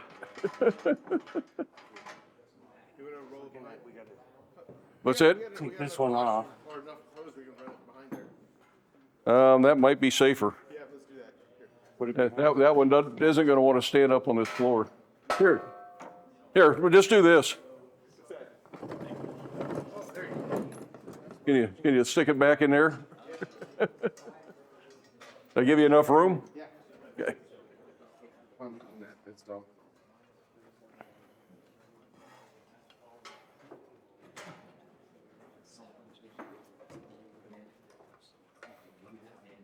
Oh, I forget. Are these reverse threads or normal? Oxygen is normal. Normal. Yep. Propane is other. Yeah. Other. I like how you put that. Look at that. Well, you're there. Not like you're on a room. Yeah, sure. Well, this is the bent one. Will that clear the? Probably safer using the crescent wrench over there. Yeah. Here you go. Oh. Will it fit? Not yet. We can't get the bonnet off yet. Wow. Not able to get that budged? Oh. Oh. And I certainly don't have a pipe wrench that big. You know what we do have though? Don't we have one of their heavy duty bending range Yeah. that Wow.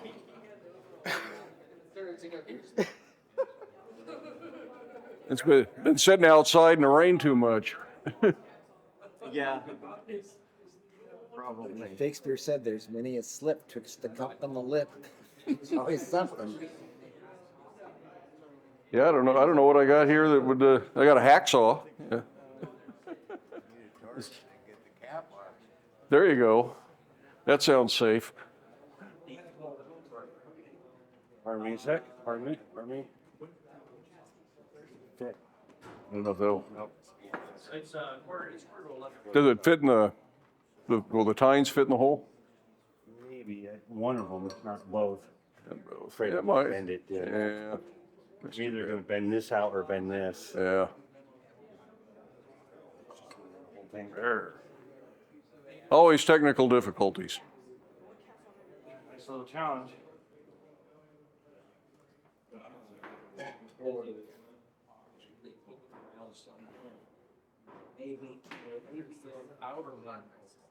So you're gonna do some sightseeing on your trip back while you're out here? I went up to Mount Hood and Timberline on the way in, but the trip back, I got to be home Tuesday, so it'll just be a drive straight through and eat fast food in the car. Yeah, I always like to wander around Timberline and look at the metalwork up there. Yeah.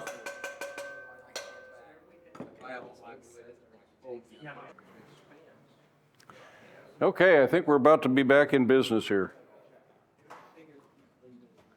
Yeah, I turned it on already. Okay. I'm not sure what the pressure should be. Well, the pressure probably still set. At least we'll find out. Okay. Did we lose everybody? We lost a lot of people. Sorry about that. As soon as they hear hammering.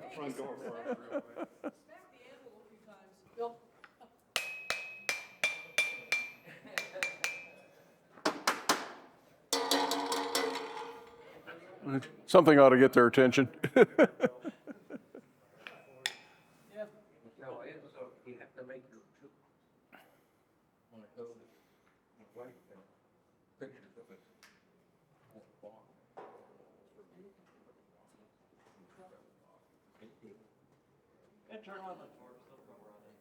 What's that? Turn on the torch, don't come running. Yeah, I think we're good to go.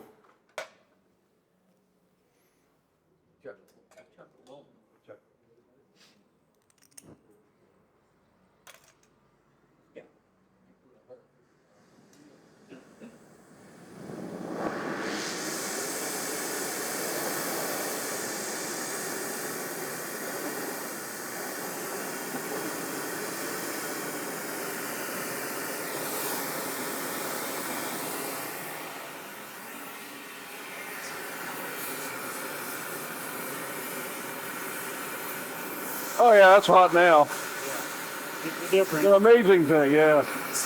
Might want to turn the oxygen down a little bit. Actually burning the rivet head now.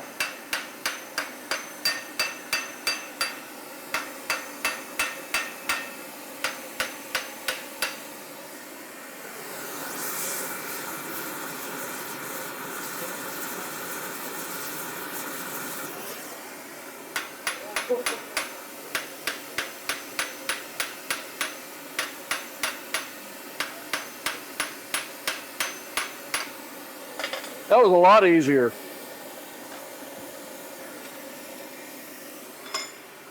Okay. Now, I don't know if the ant, you can probably turn that off for a minute. Turn that off. We don't want to run out another bottle, yeah. I don't know if the anvil is crooked or if this is crooked. The anvil is definitely crooked. Yeah. The question is, are they crooked the same? If it helps, you got some bench that might be a bit level that you could take a peek. I don't know if those other benches were level. Hopefully this isn't too hot to... Yeah, level surface in the shop is really nice for this stuff. Yeah, I think this has to lean over a little bit. So we're going to heat it up right in here. There's also some place where having a way to clamp it down really helps. I don't have any kind of a hold down for this anvil. I don't know if we can do it in the vise or not.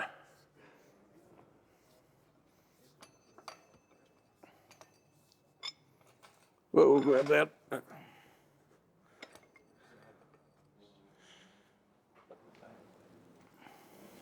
Okay, so let's heat it up right through there.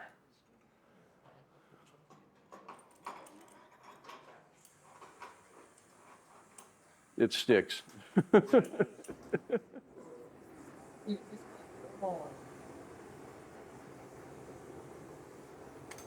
always a certain amount of fiddling with stuff like this. I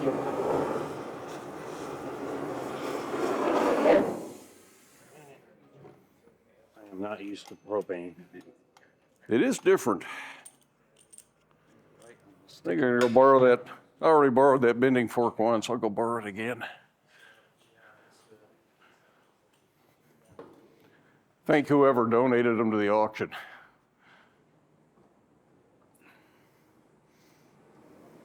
Mark Manley's bending forks. Thanks, Mark.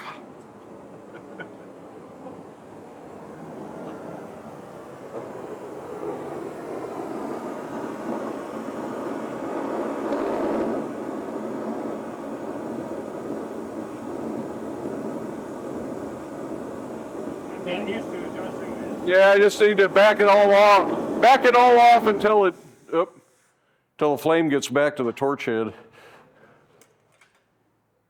Yeah, propane is enough different. I'm still not real accustomed to it. No, that sticks right on the end. Yeah, I think it's got a brand new flint in it and just.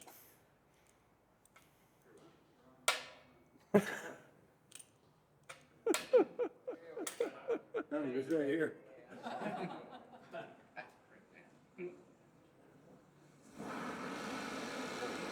Yeah.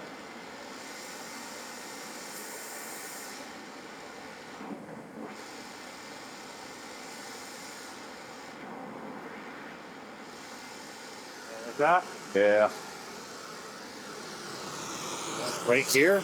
Yeah, below the rivet, I think, is where I want to. You want both sides of it? Yeah, we want the whole thing even. And after that, we'll probably heat up in here and straighten bend the top the other direction. Or you want to kill the bottom first before doing that, or? No, it'll cool off fast enough, and if we heat the other, it'll bend before that does. Somebody say something? This is as loud as the forge was yesterday.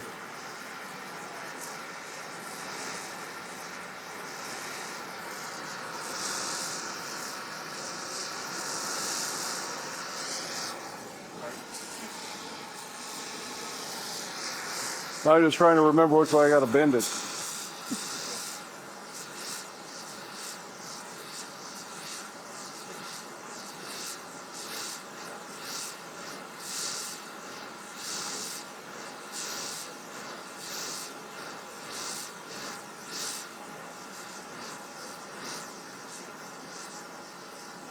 Middle piece definitely takes longer to heat up.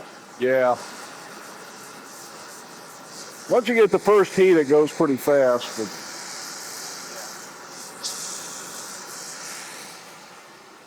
You know, something else that might be nice before we get done is a wire brush. Daryl, you've got one of those? I just look at you from now on because you got all that stuff over there.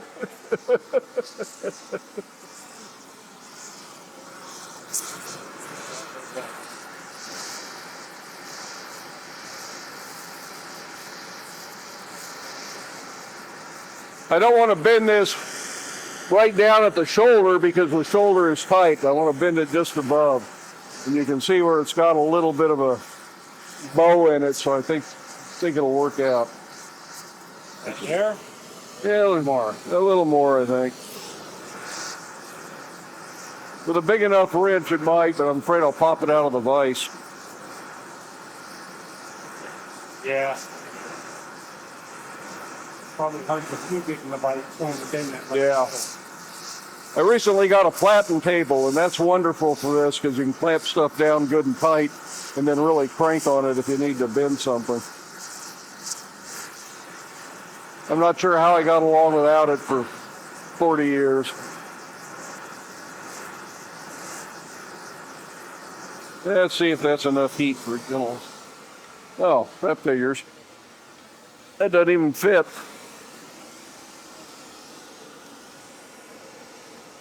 Sorry, we readjusted on you. Yeah.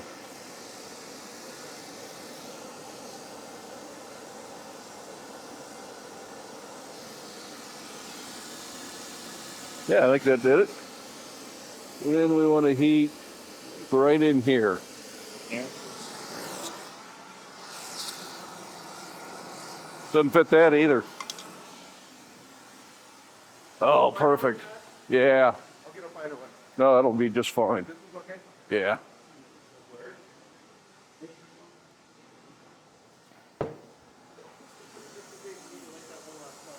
What's that? Oh, I'm going to hope not.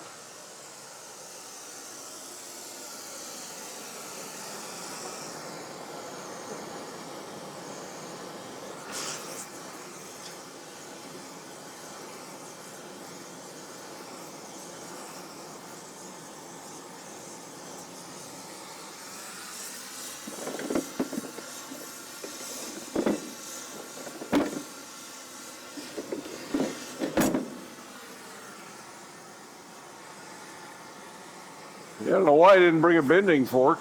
It's such an obvious thing that'll need one.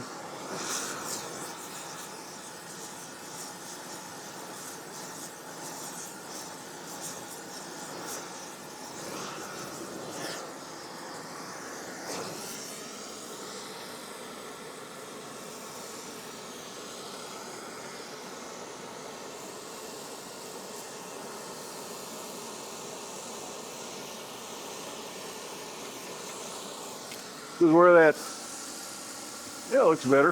I think we can, oh, let's heat the base up just hot but not glowing. Hot but not. Yeah, and then kind of get some heat on these and we'll put a finish on it. Yeah, just, I want to be able to get that silver pencil off of there.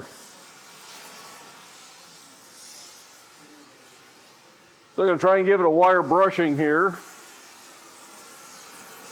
See if that comes off.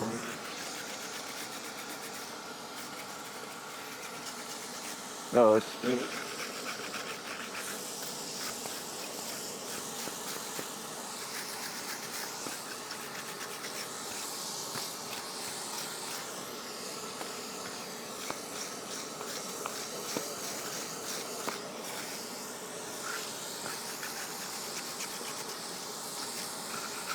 A power wire brush on an angle grinder is really nice for cleaning these bases up. Just be careful, they're vicious.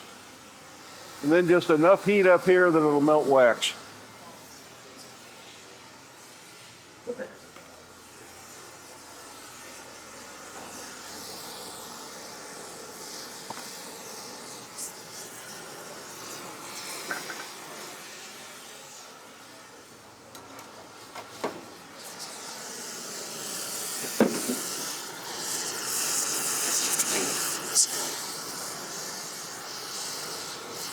Oh, I bet that's good. Kill it? I think we can turn it off.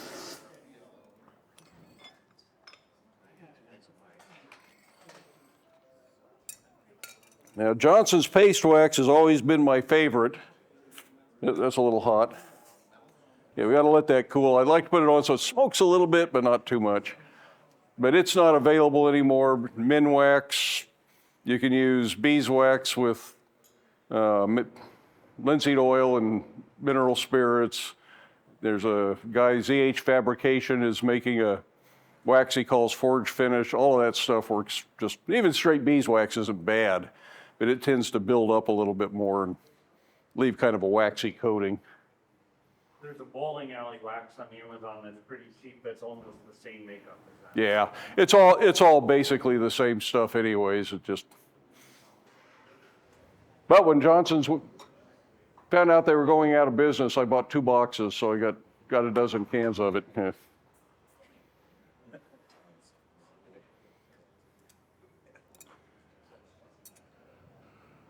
Well, I appreciate you guys putting up with me while I fiddled and fussed with this. It's gonna take longer to cool than I want it to, so we got time to kill still.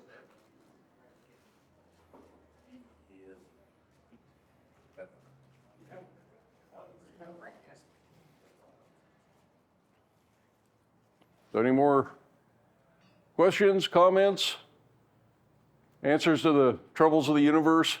When you put that together, you did one side, then went clear to the other side, then the middle. Is there a reason for that order? No. On the top? No, I just did.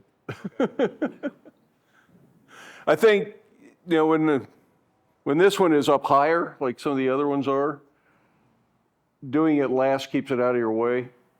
But when they're all the same height like this one is, I don't think it makes a bit of difference one way or the other.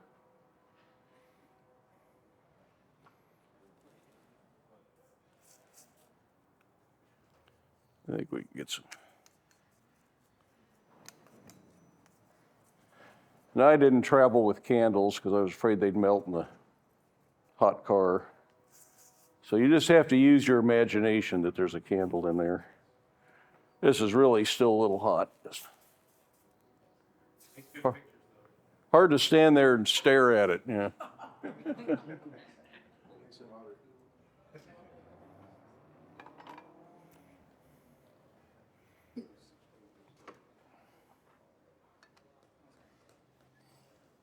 Somebody will complain there's wax on the anvil next time they use it.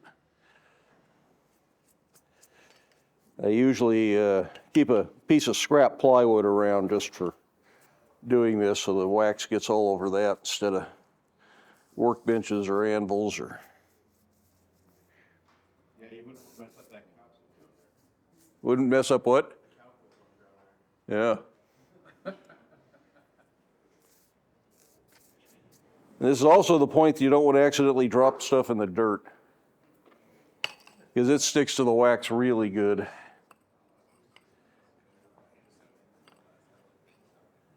Now, I think the one that I've got over there, I've used a pine tar finish on. It's pine tar and linseed oil mix, but it takes forever to set up. And if you cook it, it's better. But I noticed even 3 or 4 days later, there were still little spots weeping liquid pine tar out of it. So it's not a good finish if you want stuff done quickly. Did you ever use it when you get burns? There was somebody here a while back that swore by putting. Yeah, what it's really good. Huh? Pine tar on your burns. Yeah. I haven't tried it, but. No, it's supposed to be amazing stuff for a lot of things. I saw it in a trip to Norway, the stave churches, everything is pine tarred. Oh, You know, they pine tar the wood, they pine tar the ironwork, the hinges on the door, and the stuff has been there for centuries. So it has some benefit, I think.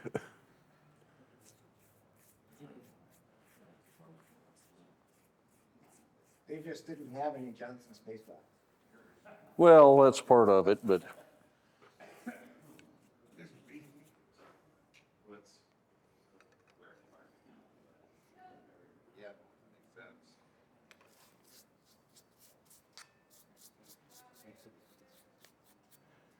I think that's enough wax.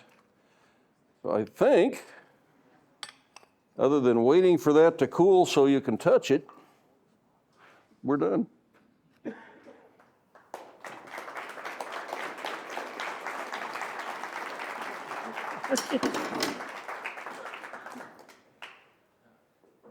So we got an hour to kill.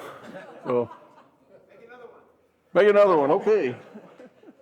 Once again, I would like to thank the Northwest Blacksmith Association for inviting me to demonstrate at their conference. It was a great time. If you've never been to a blacksmithing conference, whether it's one of these smaller local or regional events, or a larger national conference like the Urbana Conference, I really encourage you to get out and try to attend one of these events. There's so much more to do besides just the demonstration. There are often workshops, little after-hours events where you can just forge, talk to other blacksmiths. You meet a lot of really cool people that you would never get to meet otherwise. There's usually tools for sale, forges, anvils, vices, hammers, all sorts of stuff that people bring here to sell at surplus, or vendors who have new tools often come to these events. I do hope you enjoyed the video and the demonstration at the conference. I hope you have time in your day to get out to your shop, make something, stay safe, wear your safety glasses. We'll see you for the next video.